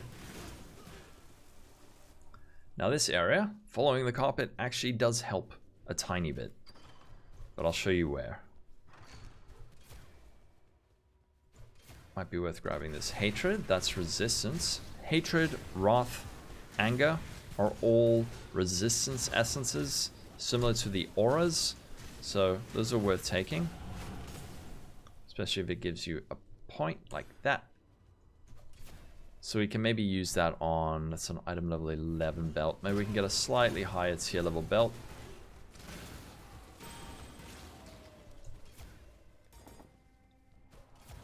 And now, whether you go left or right depends on the direction in which the carpet goes. So here, we know it's this way. The other way is going to be a dead end. You can kind of just follow the carpet here. Don't worry about killing Colt. Just run past.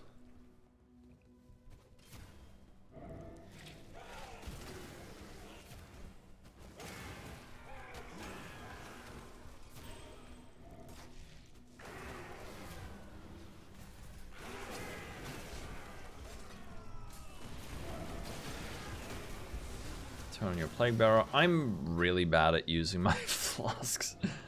Try to learn. If you're seeing me do something wrong, take note and try to not do it yourself. Okay, waypoint means you're in the right place.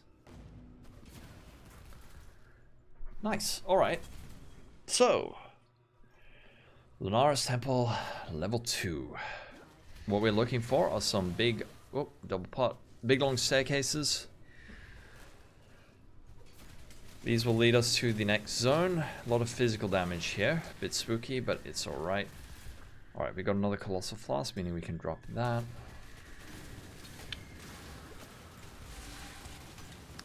Alright, these are the staircases I was talking about. We want to go up those.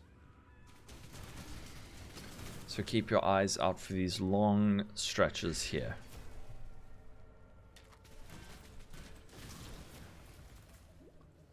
Yep, another long staircase. There we go. And there's going to be 3 before we make it to the top.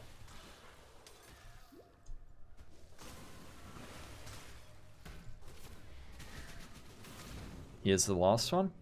Now, once we make it to the top, here there are going to be carts, broken down carts. There's going to be 2 on the one side, 1 on the other side.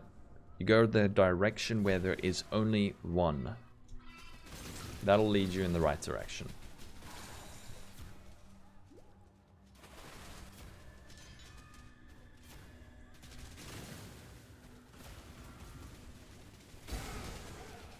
Remember to use your flaws, remember to use your smoke mine and your plague bearer. There's a lot of buttons.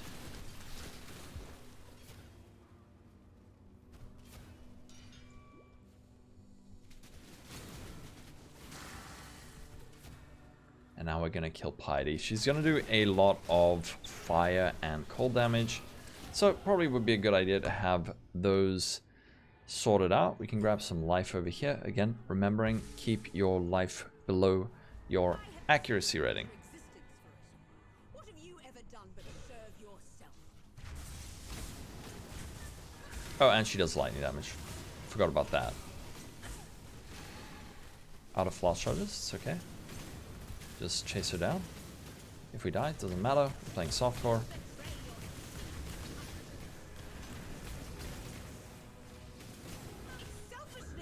There we go. Doesn't matter, like I said. If you care about dying, play hardcore. And obviously, once we get the second half of campaign, you don't want to die because you're going to lose XP. But here, doesn't matter. Literally doesn't matter. Unless it slows you down. Okay, tower key. We're going to grab that, grab that, grab that. We can just TP out. And now a couple of things we want to do. I think we can sell maybe 5 of these for some ID scrolls. Go to Maramoa. For some reason, we can sell this stuff, sell that, ID this wand. Nothing really useful. And again, check for a 4 link. Very important. You could grab something like this and try use fusing on it, but it's bold. However, I am going to grab that because I want to have a rare chest. Beautiful. So we have cold res, lightning res, max life. Much better than what we had before. And yep, no other links. We can sell that. I think we can probably sell these. And then what we need to do, head over to Grigor. We don't even have a fusing. Head over to Grigor. He gives us a quest book for killing Piety. If you want to know how to do the little run and talk to the vendor and then run away thing, just takes a bit of practice. If you have high ping, it's almost impossible. But you just run to the vendor, click them, and then wait till your character... it's a bit hard to explain, but you just need to kind of... Ooh, a 4 link. Okay, huge.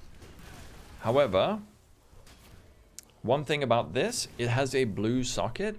We can kind of make use of that. We can maybe go to Act 2 and use a efficacy gem or something like that. It would be better if it was 4 green sockets, but I'll take it. Also, what's nice about it is it might give us an easy access to our blue, blue, green, green that we're going to need to swap over to Blade Vortex. So here, let's see what gems we have. Do we have Unbound Ailments? We don't really have any useful gems. Unbound? No. Efficacy? No. What are we supposed to get? Is there anything in Act 2?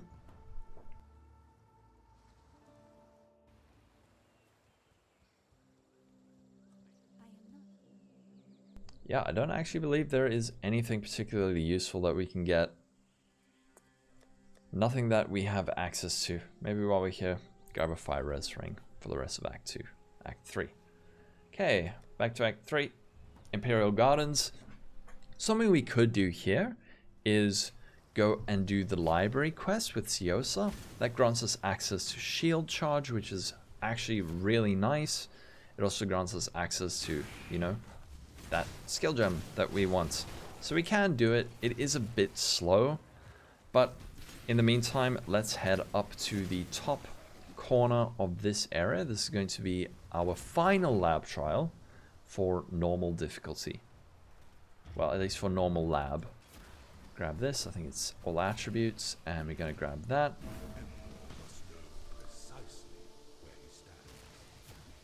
And we're going to head back. You can actually log out there and go back to town and do your lab right away, but I think we first want to kill Dominus. So the library, if you do want to do that quest, is going to just be this way. I can just show you quickly. It should just be over here. Yeah, there it is. This is the library. Doing this quest will give you access to all the gems that are available in the game up to that, regardless of your class. But for now, let's head this way. It might be worth it to do library, but I don't think it's that important.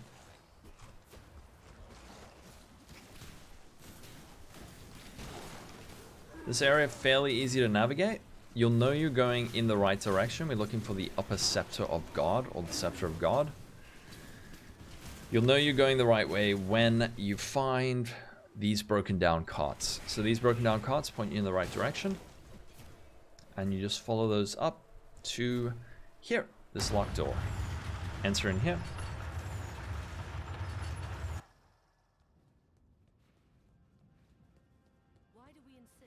This area also has a nice little trick I'll show you.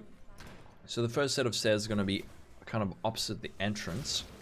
Each of these floors is sort of laid out as circles with quadrants. So the circle, imagine a circle cut into quarters. The exit is always going to be in one of those corners. So we can kind of stay a bit in the middle. If you see the exit pop up, then you'll know. Well, if you see it on your mini-map, then you'll know. Okay, we're in the right place. So stay a bit in the middle, see if it pops up. Is it there? Nope. Okay, so we know it's probably going to be in that last corner. I think this is a dead end. Actually, it might actually be down here. But I don't know. Light radius may have betrayed us. I think it's up here though.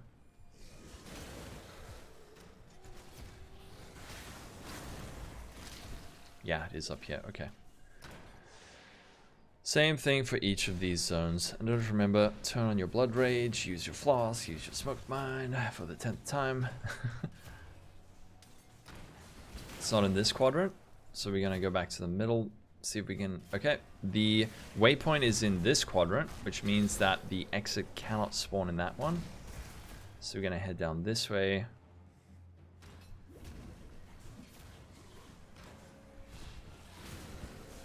And it'll be over here, I believe. Yeah, there we go. Upper Scepter of God is going to be the exact same thing. You want to check the corners, except for the final level, where I will tell you. Kind of say middle-ish. So in this corner, we can check the next one. I'm actually quite under-leveled, so we should kill some stuff here. We also want to get level 30 before we do Dominus to get the next flask. Maybe killing these guys, not the best idea. I know the exit's there, but I just wanna kill some stuff to get some XP. Any monsters? Hello? Wow, amazing pack density. Okay, let's get out of here.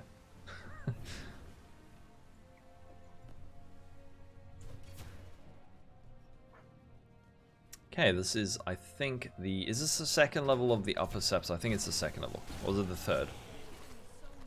Okay, upgrade our floss. This is the second level.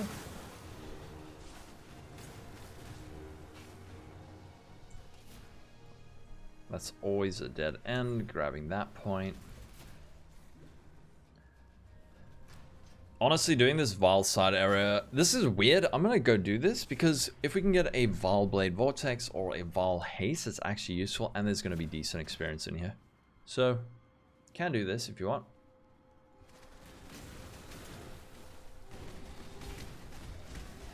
Just make sure there's no like reflex or something.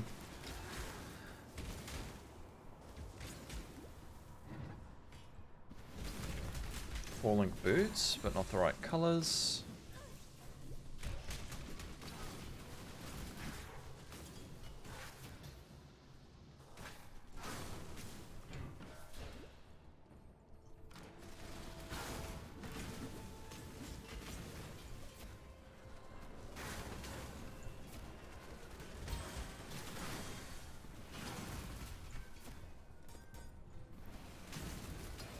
Decent little chunk of XP. Ball Vessel, Rain of Arrows, Venom Jar. Alright, it's fine. Good bit of XP. Now we're going to check the corners again.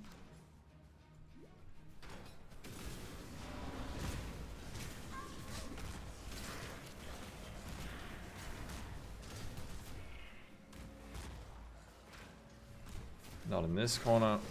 Let's kill this magic pack.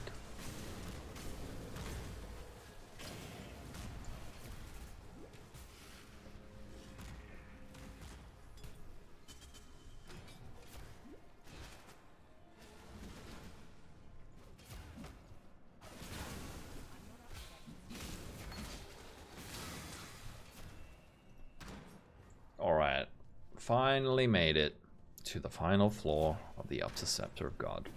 Upper Scepter. So for this area, the exit's always going to be up in this kind of top right corner. This is where you free the Scion. Head up, and here we go.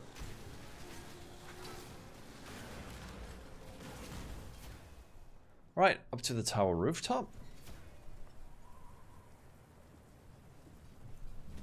This woman's purpose, to tempt and try the will of man. Might be a good time to use our Plague Bearer. Whoops. So something I've been neglecting is my resistances, and that's something we should be heading to our hideout to just upgrade our gear. I've been a bit lazy, and I'm being punished for it. So, ooh, falling boots! That's huge. Alright, I can't use it yet though. It requires level 34. Damn it.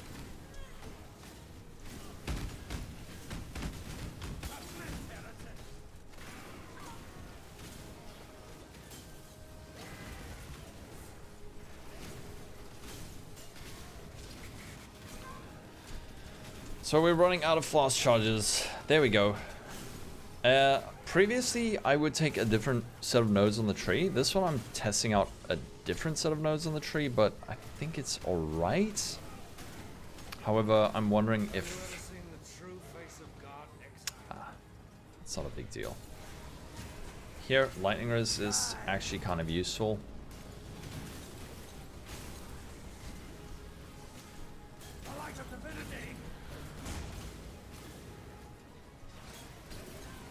Remember to cast your curse on the boss.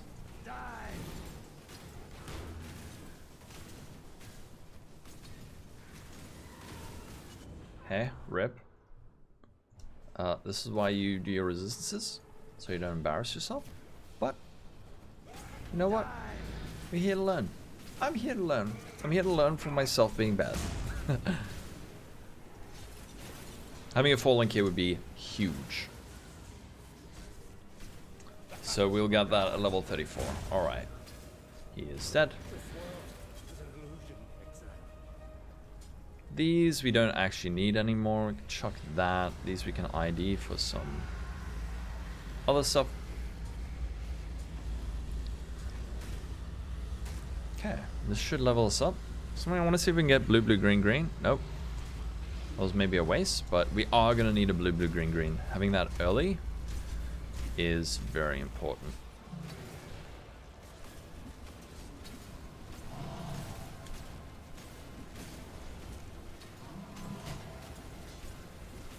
No flask charges, not doing a hell of a lot of damage, but it's alright. If we die, we respawn.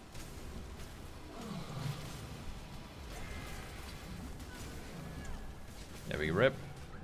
Okay, just quickly head back up. Obviously don't zerg in the second half of the campaign when you're going to lose XP, but first half it's alright. Right, he is dead. We head on to Act 4.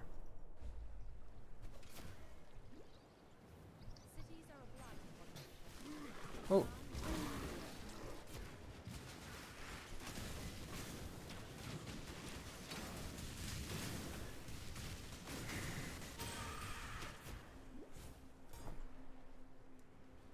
You can get a bit of extra XP here, actually.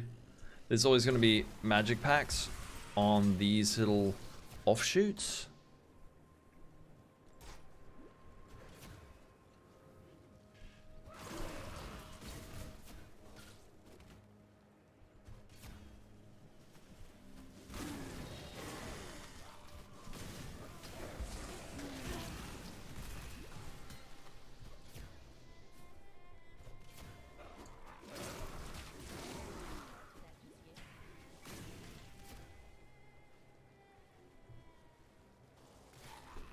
Actually, gem color strongbox might be worth.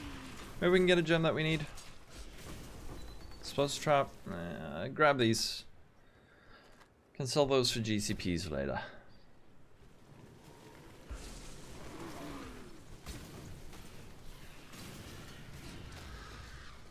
Okay. Don't worry about killing that dude.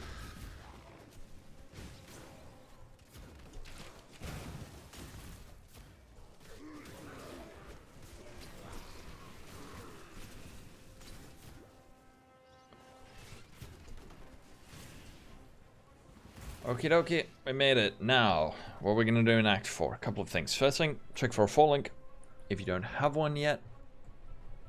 And then, we're going to do our Labyrinth, but not before we first, finally, put some resistance on our gear, which is something we should have done a while ago.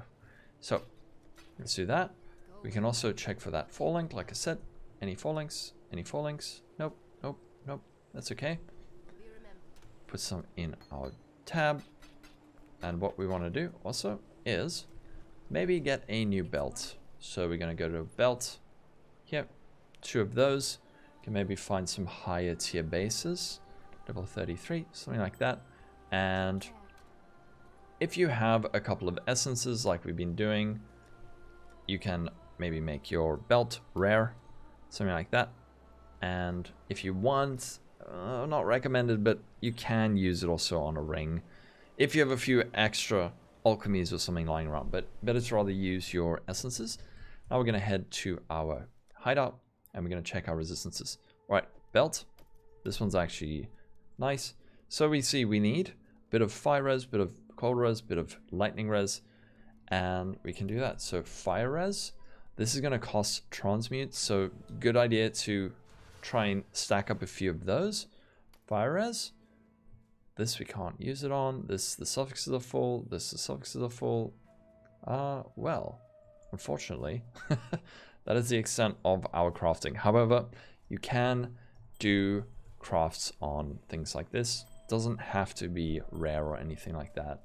Helmet really could do with a bit of an upgrade, especially since we don't need the, well, we do need our despair, but if we're desperate, what we can do, let's just go check Act 4, since we do need to cap our resistances. This is the kind of thing that speedrunners, they don't make these types of mistakes as often. So we can check, is there a blue helmet? Blue, that's fine. We can even put our plague bearer in here. And then we want to grab, like, this actually may be a decent helmet because we're going to need a red socket when we put on our new boots. So we can do that. I think, honestly, because of how desperate we are, I'm going to alch this. A lot of life and an open suffix. So what we can do, firstly, I want to make a blue-red, like that. And we're going to see we need cold and lightning res. So we can go maybe cold res, because this already has some lightning res. And I think now we can do our lab. We really should have high res. Something we can do is also go to Act 3 and grab a Purity of Elements. I guess while this is a very, very thorough, hopefully, let's play or leveling guide, we can grab this Purity of Elements. That will help top off our resistances. So, we don't have a blue socket, but what we can do is we're going to go up to our Ascendancy here, complete the Labyrinth. You stand before the gates of the Lord's Labyrinth. Within these walls, I think we'll be alright without despair, but for now, what we can do is maybe turn off our vitality and turn on that. Clicky this, go in. This might be not enough.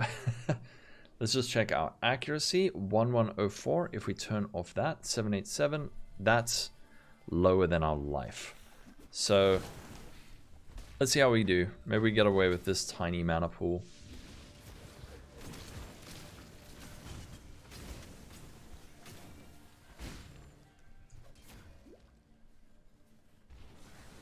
But we are going to be resist capped now, at least. You don't have to be, but I mean, you don't have to be. But it's a good place to, you know, assess. Do I have my resistances at least in a decent state? So we're going to do Aspirant's Trial. the weary traveler draws close to the end of the path.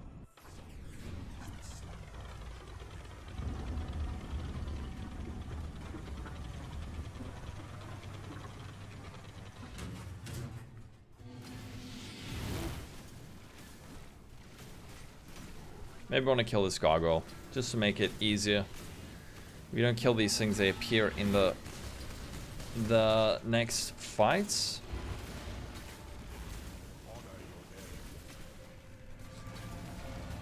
Honestly, we could turn off our Herald of Agony just for this.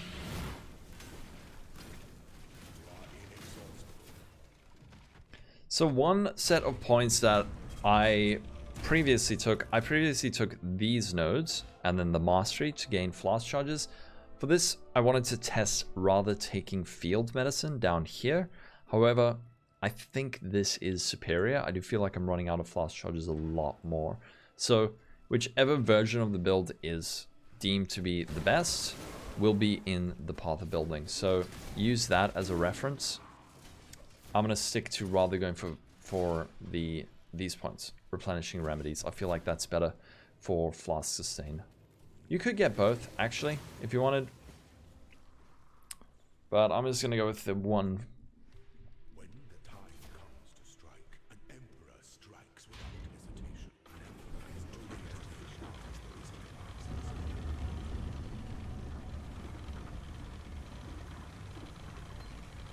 Oh, wait, I didn't equip that. I'm a derp.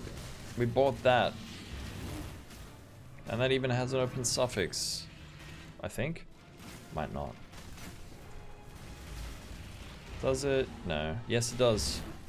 Okay, could have got a bit more resistance from that. Yeah, I think replenishing remedies is the play. I'm not getting enough flask charges using just field medicine. Clutch level up.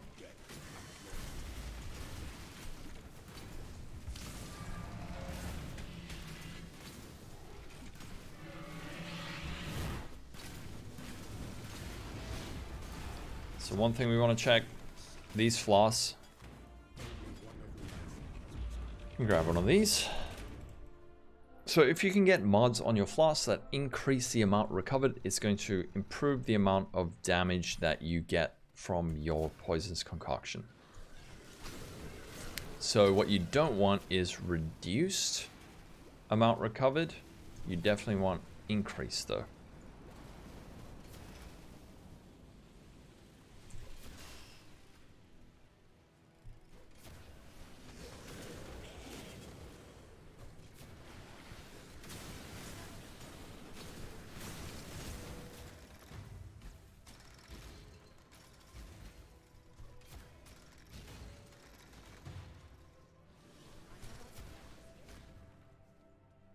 Let's just see. All right, we go across.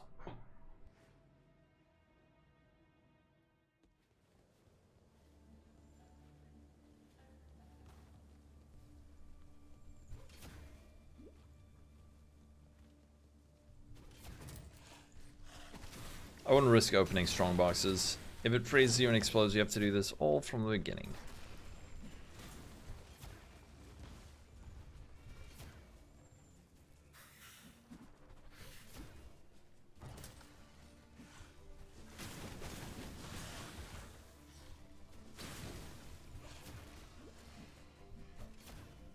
There we go. This layout's usually up, straight up, kind of up and to the right, straight up. Okay. I think let's use our despair for this, which means we can turn that on and we can turn that on.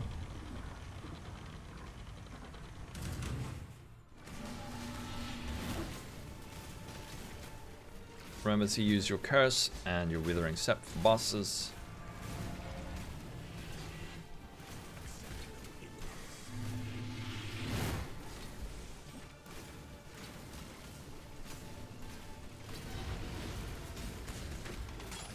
Treasure key. Don't get killed after you've finished this. Okay. Let's see what we get. You can get this if you want, but I mean it's really kind of a bit rubbish. And we're gonna ascend. So we're gonna be Pathfinder. First node we want to get is Master Toxicist. This is gonna be elemental, poison proliferation. So when we kill monsters, it's kind of gonna spread out through those packs and deal more damage. So while we're here, can sell some stuff. If there's anything good, we can maybe sell that just for another scroll. Anything good? Nope. Delete that. Alrighty. Now we head on to Act 4. Our resistances should be alright now. Just check it out. 52, 52, 63 should be fine. Could craft another resistance on this, but I think we'll be alright without it.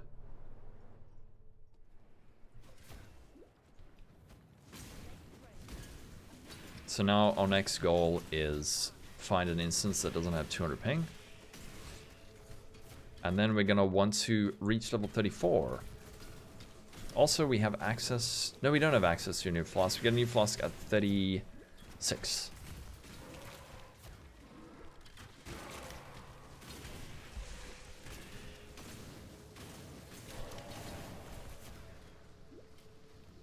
This area we're looking for Duresso. Should be kind of down. Sometimes he's a bit over to the left, but usually he's around here.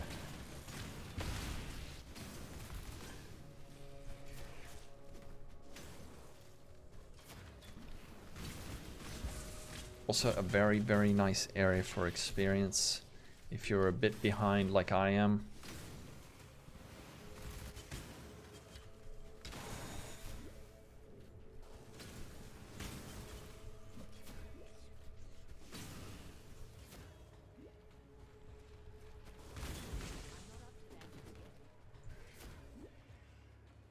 There we go. When you see the little crafting recipe, which you should grab, by the way.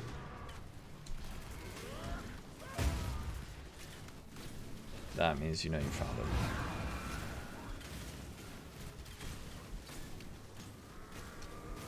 it. Okay, grab that. We leveled up. While we're here, I quickly want to hop over to Act 1. We're going to need to grab a chance to poison gem.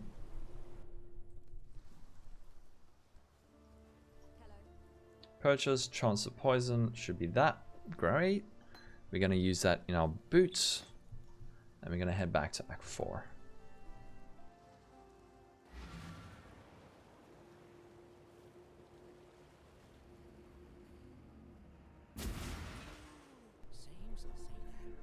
Okay, this area very straightforward.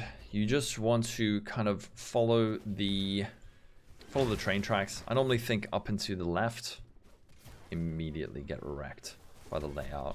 Cringe. Okay, I'm gonna keep heading up.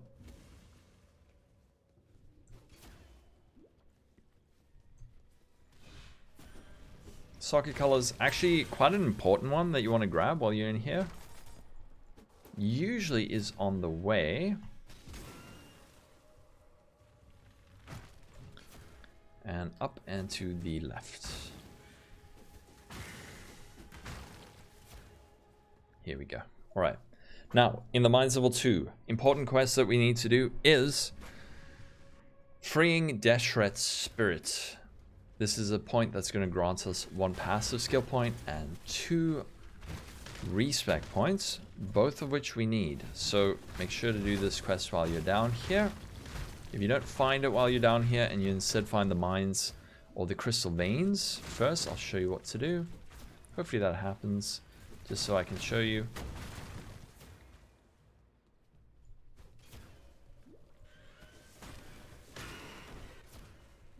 Here's Deshret's Spirit.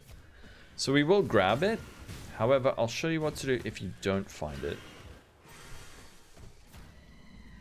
Just need to click that. Don't need to kill this dude.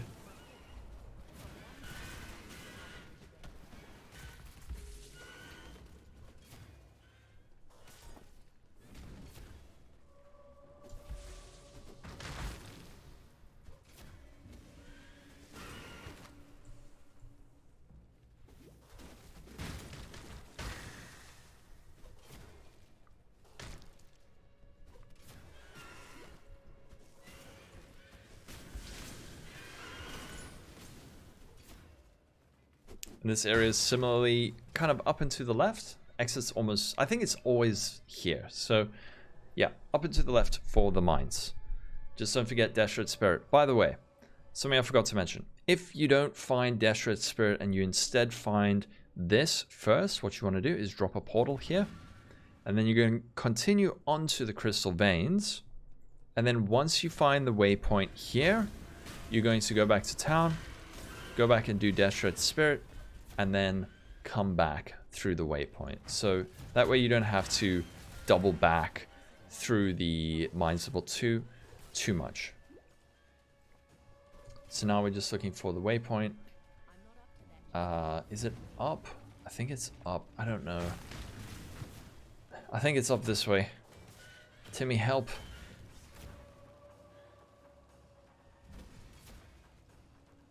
Yeah. No. It's not this way.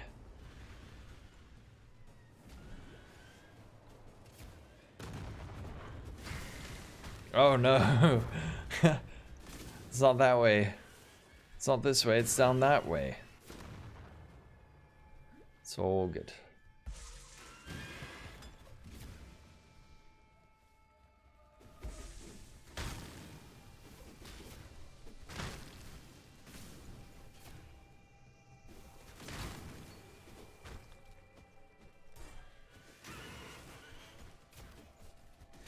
Don't need to worry about killing these unique enemies. Kind of pointless. Almost level 34. We can get our 4 link.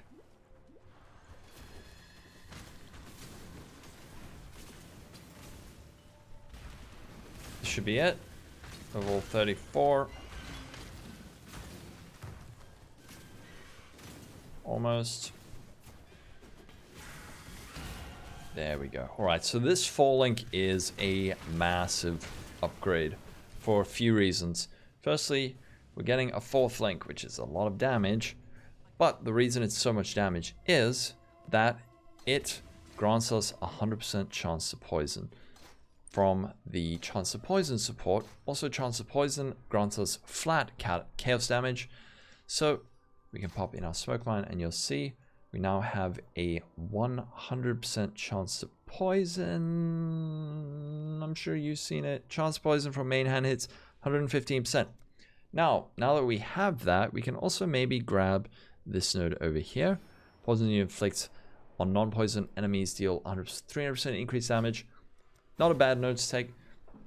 It essentially applies 3 poisons to the monster on the first hit. So it's nice for just doing a bit more damage. But now our clear and everything should be really solid up until we change into BV.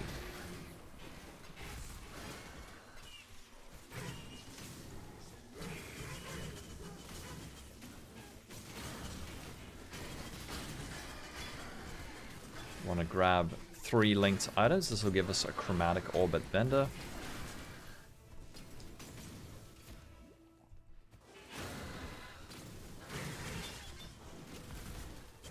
Actually, I'm grabbing these. I think, can we get +1 level of all Fizz skill gems? Was that a higher requirement? Doesn't matter. We've ID'd it. Can sell it for some alterations.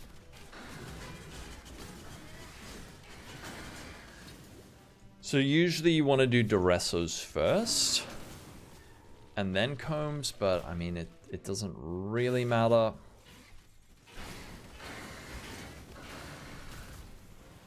There is a way also that you can skip these areas, these kind of locked in arenas, by throwing your smoke mines sort of in the corners, but honestly, it's really good experience to do these, so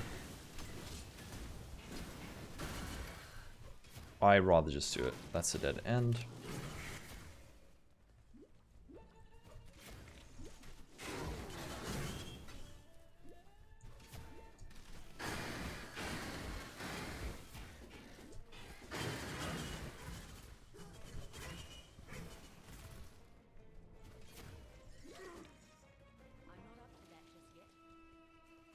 Okay, boss time. This guy, super squishy. Get another level. Now, I'm a bit worried that if we allocate more life, we're gonna start infringing on our accuracy rating and our precise technique. That is primarily because we've got some high life items, like surprisingly high life items, but I think it should be okay. Maybe what we can do at this point instead is grab life flask gain charge every few seconds. Don't know why I didn't allocate that sooner, but we'll see if it helps a little bit. So now what we want to do, if you want to be a try-hard, this is what I usually do, is instead of going into this area, we instead go back to the crystal veins and then do the combs one. The reason for this is just the area level is a little bit better here. So this is an area level 37 and the other level 2 is 38. So we rather do this and then move on to the area level 38. So in this area, kind of hug this right hand wall, just stick to it, and there's going to be a bridge. This bridge over here. This is always going to be over here. A bridge of fire. And we want to cross that. don't kill too much stuff. I'm gonna head up this way. Wait, was that a 4 link? No, portal scroll. Almost the same.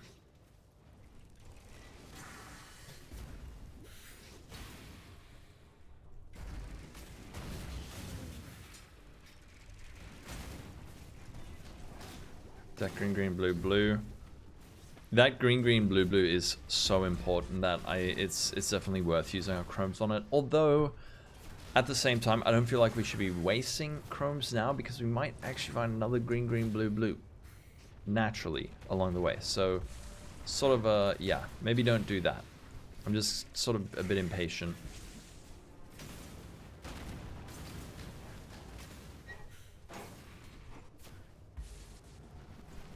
Go down to this little shrine. Always a lot of little monsters around the shrine.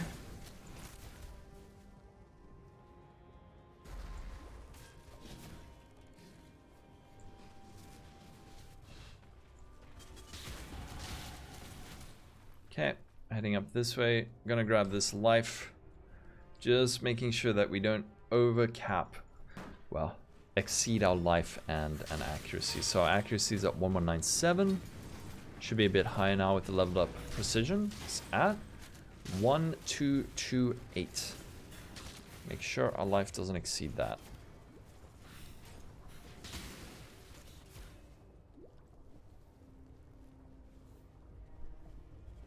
And we get to level 2.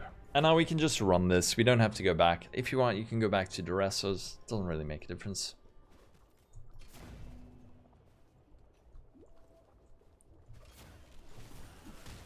Soccer links, very important.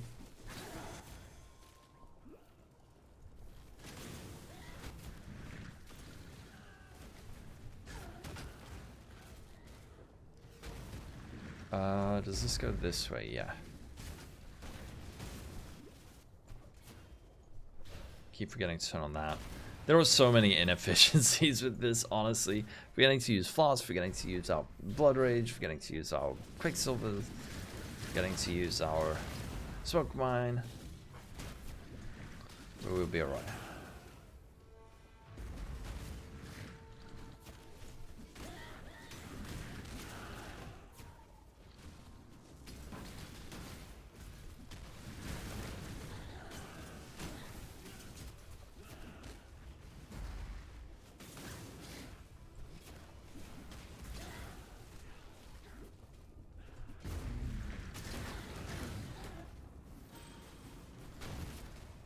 Okay, let's do comb.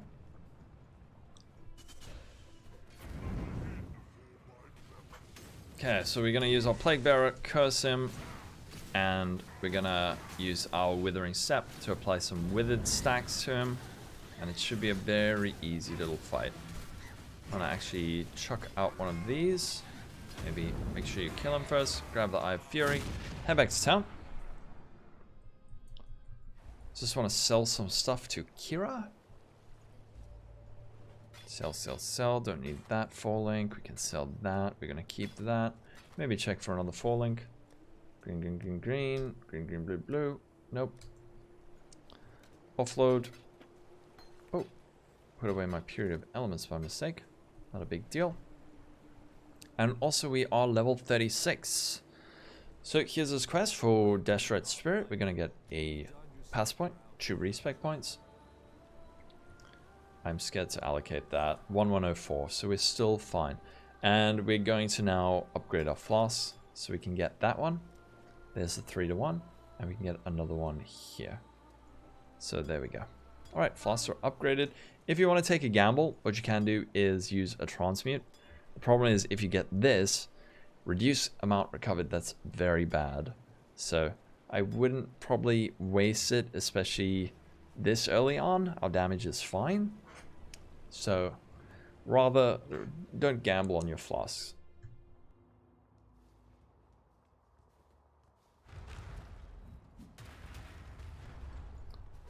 Okay, this area also pretty easy, pretty straightforward. You kind of want to, when there's a split, I usually head down and to the left.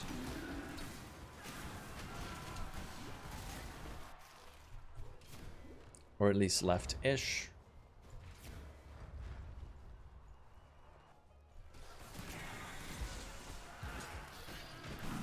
Blood Rage, Quicksilver. I need someone to make me an app that like beeps every 10 seconds to be like, is your Quicksilver Flask up? Is your Blood Rage up? Is it now up this way? No. I think it's this way, yeah. Up and to the left, yeah.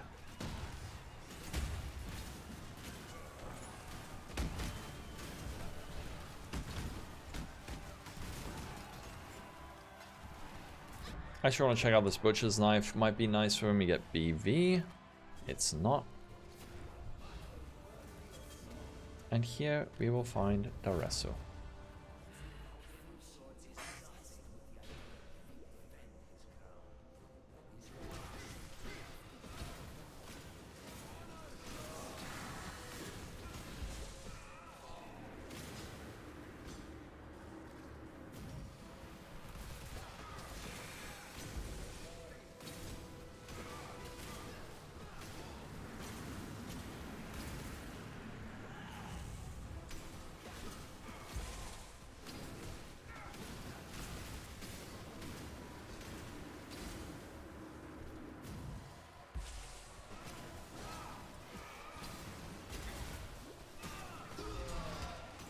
Okay. Alrighty. Let's just grab. I'm gonna sell a couple of these, and we're gonna sell this stuff. What do you want? What do you want? Alright. There we go. I also just want to make sure. I don't think we can hit +1 level of physical skill gems on shields yet. I think it's a higher item level, but I'll confirm that. Alright, now let's continue on our way. So now we're gonna go into the belly of the beast.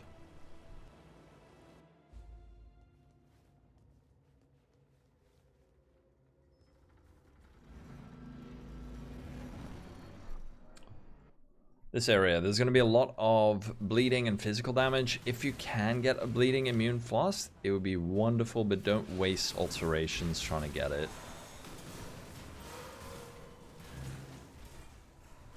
Our regen should be enough to handle it. Okay, we're going to grab that. 1167. Just double check our accuracy is 1231. If our accuracy falls below our life, we won't get precise technique.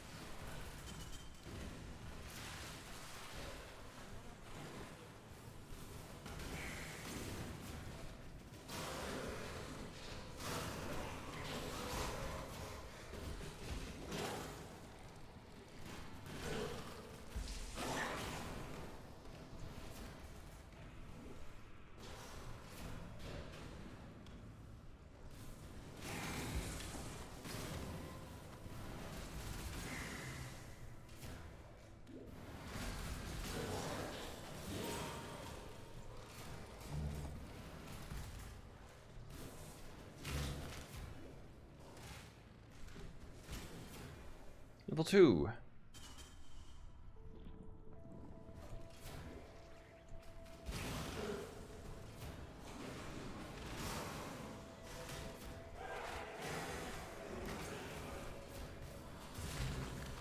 A familiar face. It's a follow route.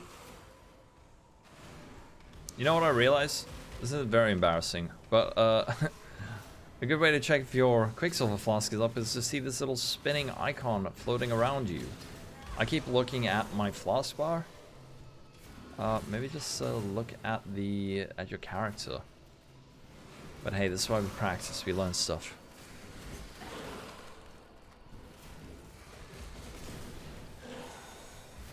Okay, level 2. It's normally kind of up and to the left-ish, but don't quote me on that.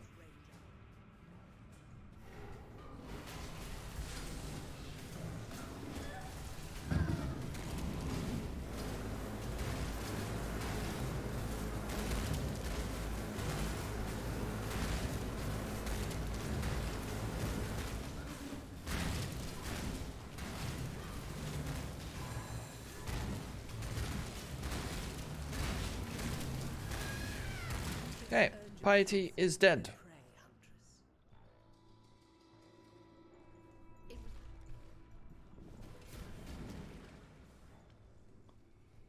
Off we go to the harvest, grab your res recipe.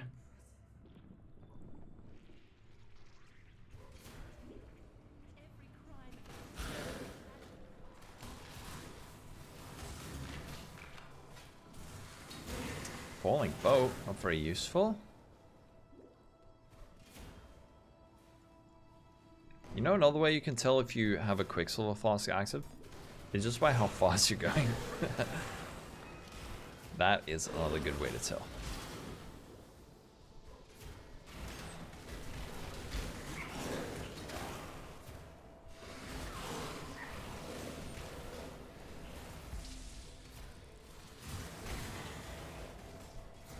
Okay, so this area, you're always going to find Doedre off to the right here.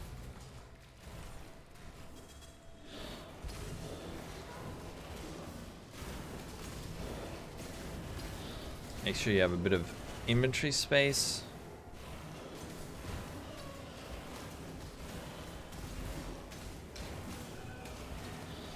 Grab that. We can actually TP out and go back, or you can go back the other way and kill what's along the way. But this kind of skips a little bit of that. Turn on that. Turn on your Quicksilver Flask.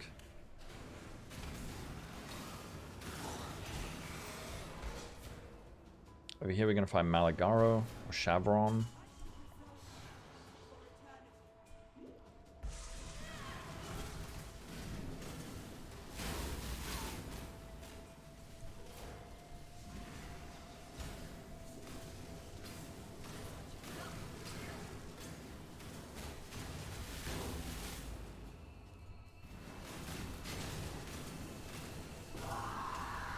Okay, and then we'll find Malagaro down and to the right.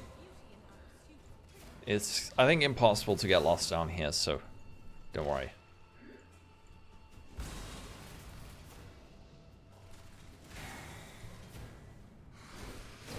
Bit of chaos damage from Malagaro, but our regen should be enough to handle it.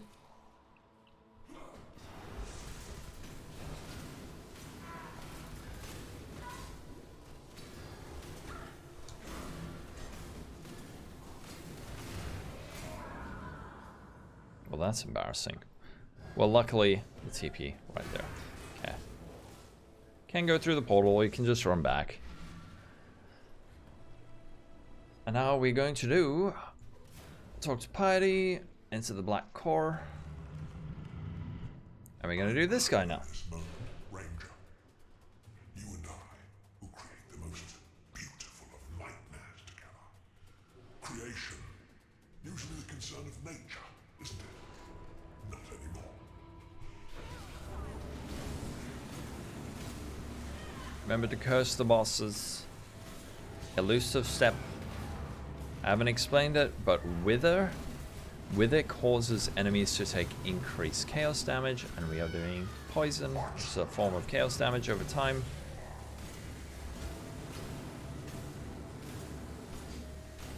Die and be reborn. Yeah, I really think, especially for bosses, you're gonna need replenishing remedies and not... We're gonna need these nodes instead of this, which is originally what I had, but I decided for this playthrough to test something a bit different. So, Let us see if you truly understand what it means to be Nightmare.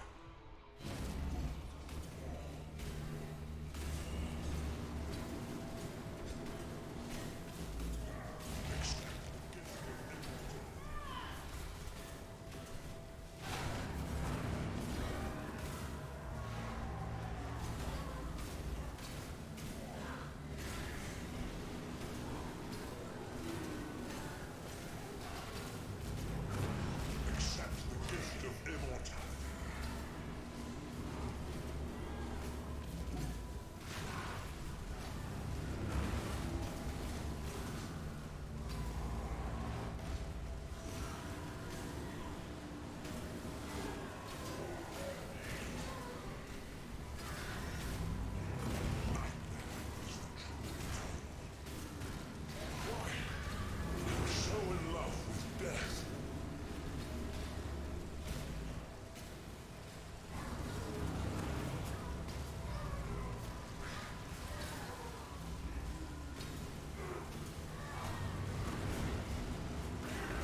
Alright, cool. Now we can head back to town. Maybe he's got a nice shield for us. Life gain when you block. So completing this quest grants us access to greater multiple projectiles and greater volley support. But the thing is, I don't think we can get away with this because what it says is consumes 1 charge per projectile fired from 1 life flask if possible.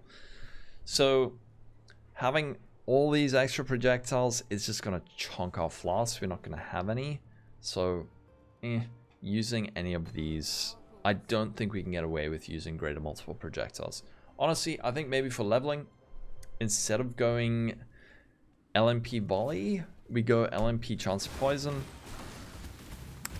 But the thing is, for mapping, or at least for doing just campaign stuff, the flasks feel fine because you're replenishing charges very regularly. But for bosses, then your flasks constantly run out and your damage drops. So for this area, what we want to do is just head up to this bridge. This is a set layout. There's always going to be this bridge here. Mega Nords. Nice. And then once we've crossed that bridge, we're going to kind of head, I guess, straight up.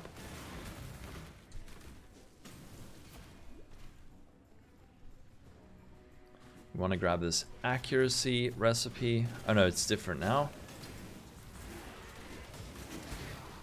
This area can be a little bit deadly, so just be careful.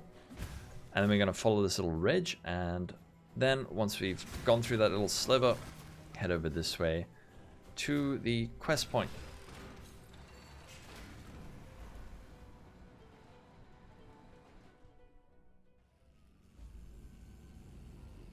Honestly, this is probably better than that. Okay, don't need to grab the waypoint. In this area, we're going to kind of head up this direction, and then we're going to go down as far down as we can go. Essence of Greed, this gives us life, so definitely worth getting this. Maybe don't use it while we're still using Precise Technique, but later on. Very much worth it.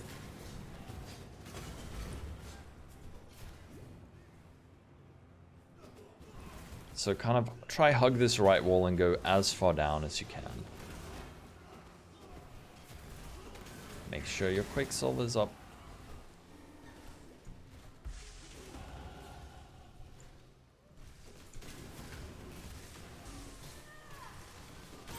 And then when you can't go down more, you go this way.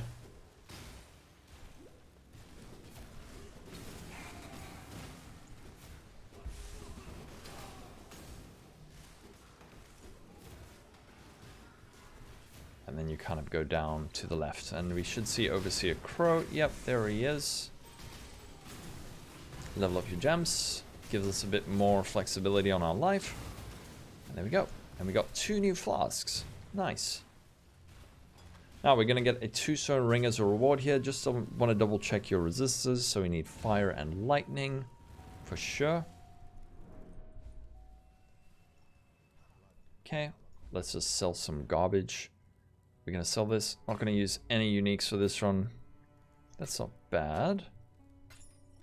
Okay, so we're going to go fire and lightning. Maybe we get a nice little ring. Fire res, int, strength, open prefix. Can pop that guy on. And then we're going to head into the control blocks. Okay. Gonna head down this way. We're gonna grab some more poison chance, poison mastery.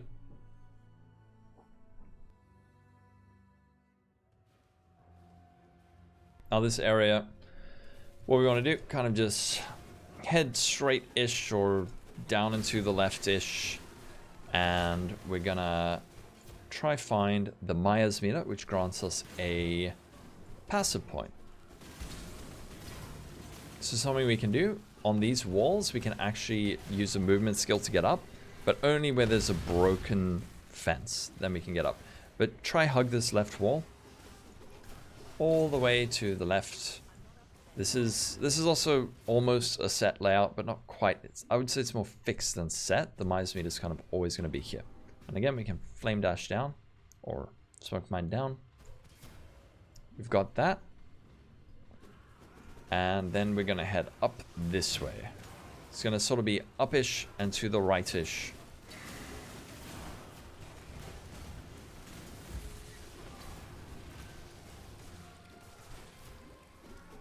So go up until you can't go up anymore.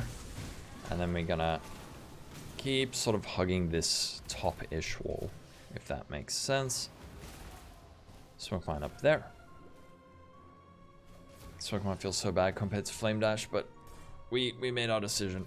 Here's Overseer Crow, not Overseer Crow.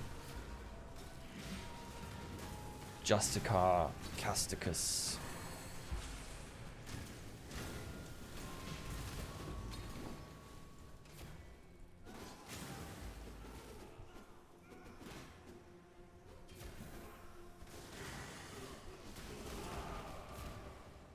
All right, into the city square.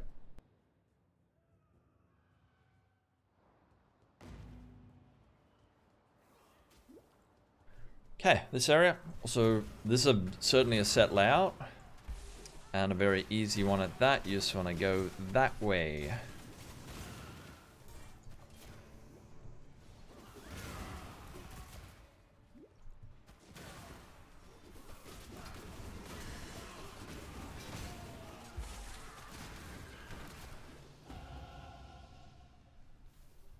Getting some more poison over there.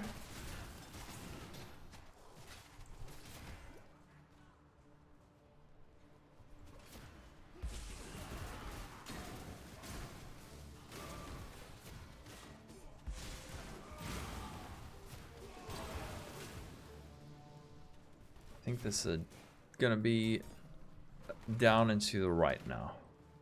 This is just a kind of feeling. I mean, it is a set layout, but you kind of learn it. But just think up and to the right.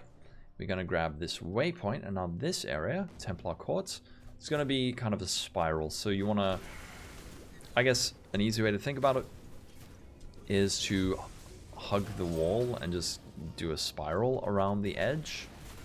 It'll lead you to the Chamber of Innocence.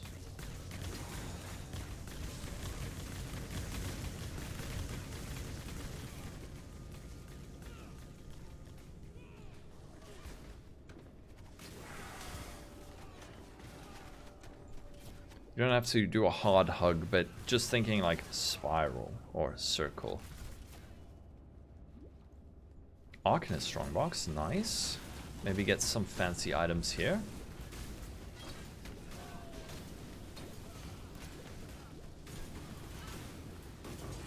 Nice. Ooh, Orb of Binding, that's pretty big. Are any of these good? Not really. Orb of Binding, very useful. Can 4-link an item.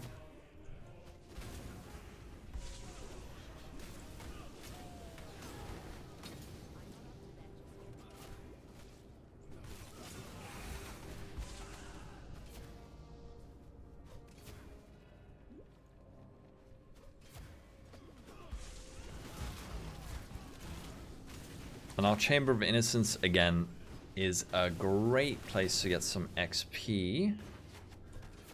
So if you're very underleveled or feel like you just want to push it up to, I think level 41 3/4 or something is when your gems are going to level up again. But this is a great place. Tons of magic monsters, lots of XP.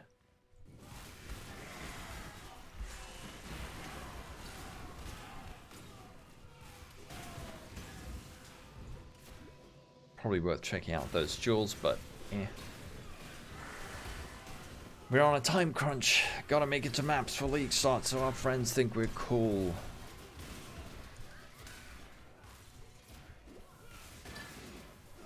And don't worry, we will be swapping over to BV before long. In Act 6-ish. So on each of these platforms, there's going to be a pack of blue mobs. Always worth going to those to get some easy experience. We should be level 42 by the time we make it out of here.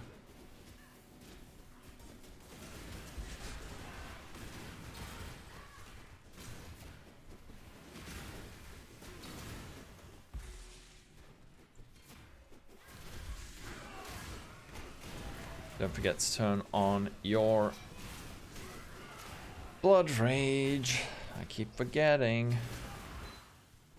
There's also a movement speed benchcraft in this area, but I don't normally seek it out, but it probably is worth it too.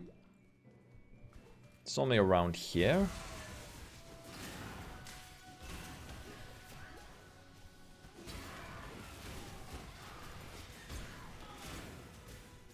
Go up here for a rare pack, magic pack rather.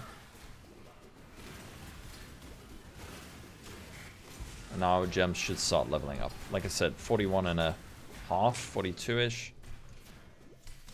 And that also means, once we hit level 42, we get access to a new flask, which means more damage. Just in time for Katava. Now we can pop these on. Whoop. Pop these on. Oh. And here is that movement speed recipe I was talking about. Also grab that node.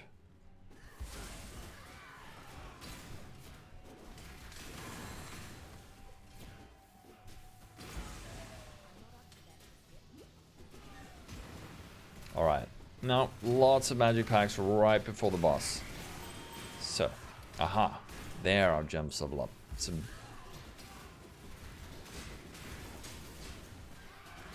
cool, let's do Innocence.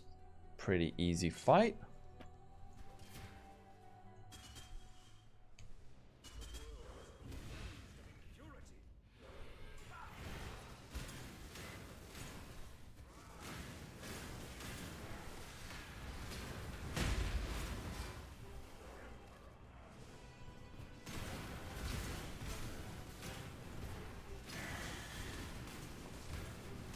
I just want to check out my tree. I've forgotten what we take next. Alright.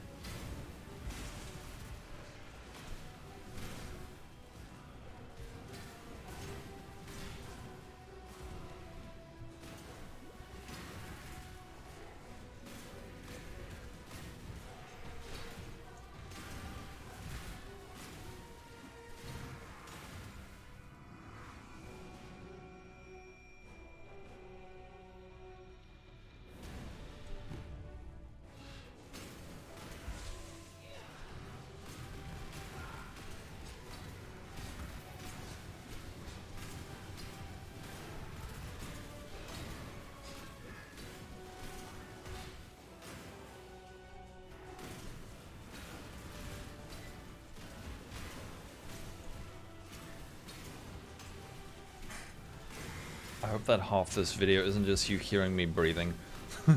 Hopefully the game sound covers it up. Quietly breathing into the microphone. ASMR leveling stream.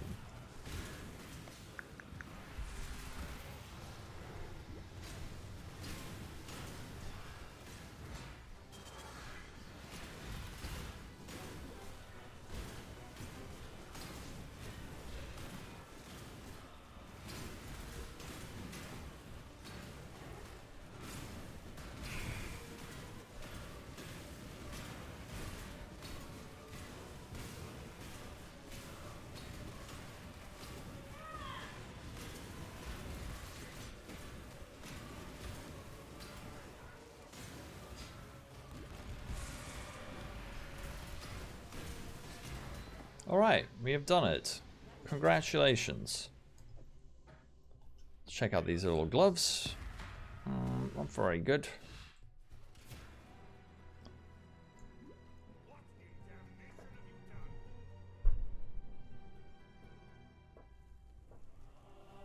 Tree's looking good.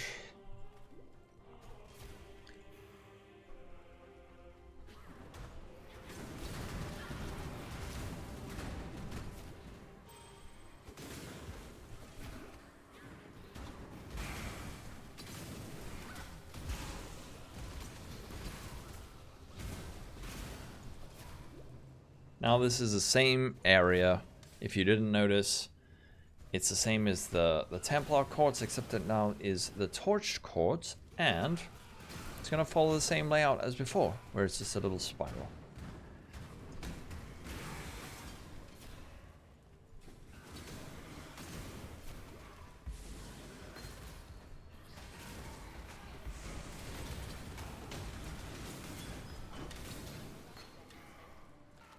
am picking up ones when I see them, rare ones, because once we swap over to BB, it would be great to have a +1 level of all physical skill gems. You can also try find those in Act 1 at a low level. You've got a decently high chance of finding them, and that is part of the leveling regex rather, that I have put together.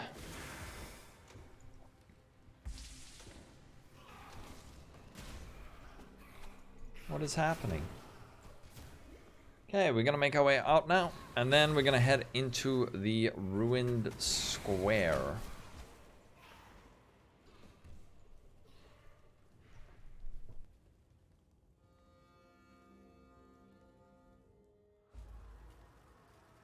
Now this entire area is a set layout.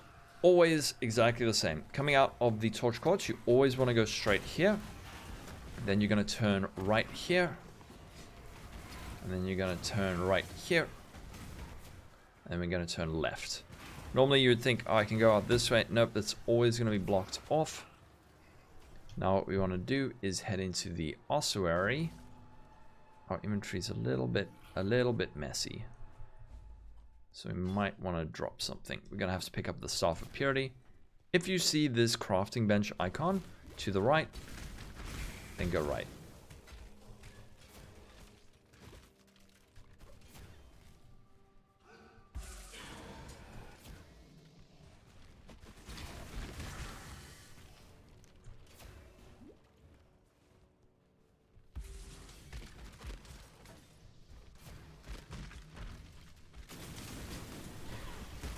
Remember to turn on your blood rage. Here we go. Grab that, grab the lever, wait for it to open. Don't forget to grab this crafting recipe, and we're gonna head out.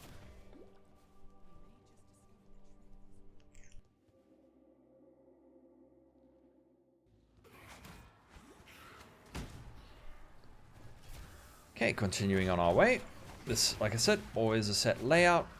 What we're gonna do, run across this bridge, and I'm gonna show you a nifty little trick coming up. It's gonna be another softcore only trick.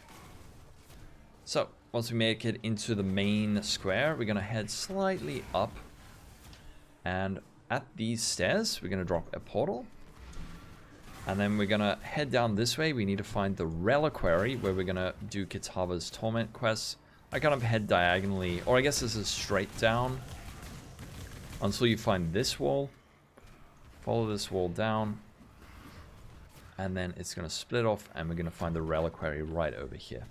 Again, set layout might be worth practicing. I think we need to grab some flask nodes. So again, whichever tree is correct, quote unquote, will be in the POB. Don't worry about what I'm doing here. What I'm doing here is pretty much what you're going to do, but if I'm doing some adjustments on the fly, whatever is best will be in the POB. So make sure to check that out. Now, Kitava's Torments in the reliquary, each one of the pieces of Kitava are going to be in a corner. So the first one I think is Kitava's hair or something. Yeah, Hinakora's hair. And then we're going to go this way to the next corner.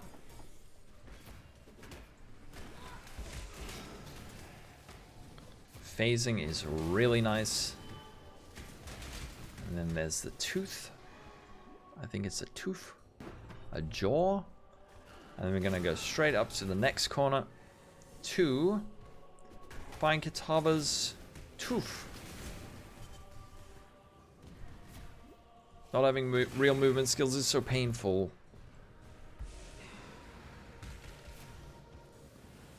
Okay, we can grab this. Turn on your blood rage. Okay.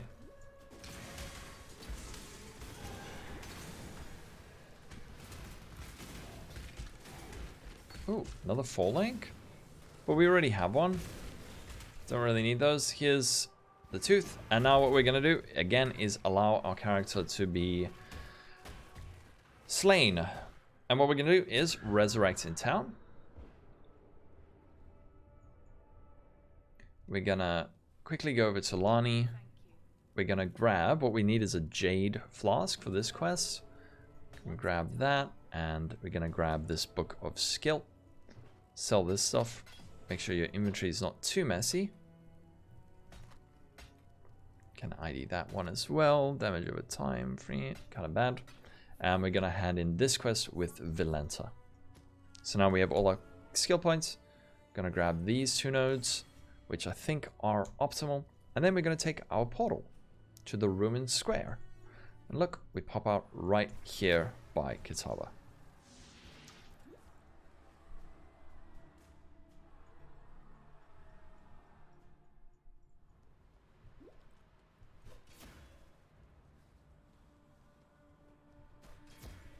So I want to break this video up into 2 halves, however both will be released simultaneously. First half is going to be Act 1 to 5, second half is going to be Act 6 to 10, and we're going to swap into Blade Vortex fairly early on in that second half. And we'll make it all the way to maps.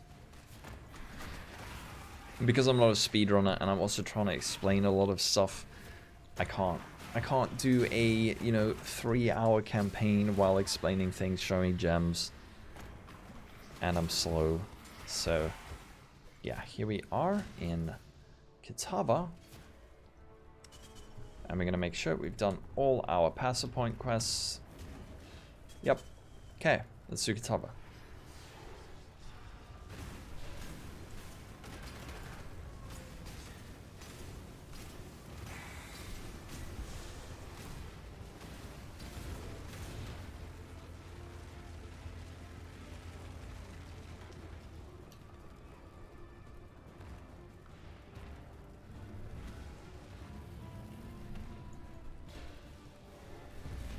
Curse Kitava, turn on your Withering Sept. Don't get hit by that. Don't get punched. Yeah, so you can see my flasks are doing much better against bosses now with replenishing remedies.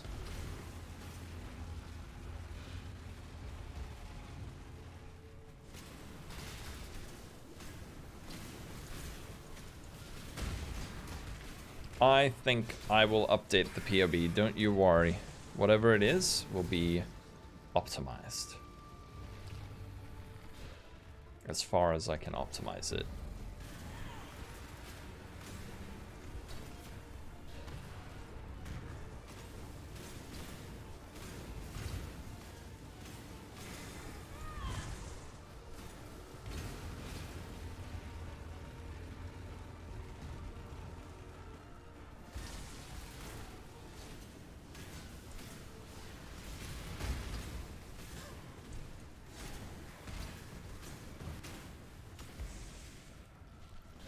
Right, final phase.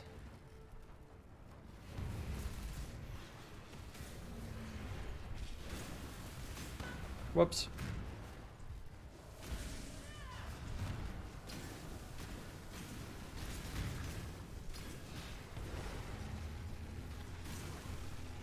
That's it. Alright, so our Act 5 time, 2 hours and 44 minutes. Not terrible if we keep up this pace. Hopefully on League Start we can do a 5-hour time when I'm more focused on the game and not explaining, and when I remember to use my Quicksilver flasks. So, in the second half of this video, we're going to do Act 6 to 10, take you through the transition into Blade Vortex and everything that entails. But for now, thank you for watching. Remember, the links for the Path of Building, the links for the spreadsheet, and the link for part 2 will all be linked in the description and probably the pinned comment. Have a wonderful day. Check you in part 2. Thanks. And if you watch till the end, comment pink kitty cats. I don't know. Alright, take care. See you later.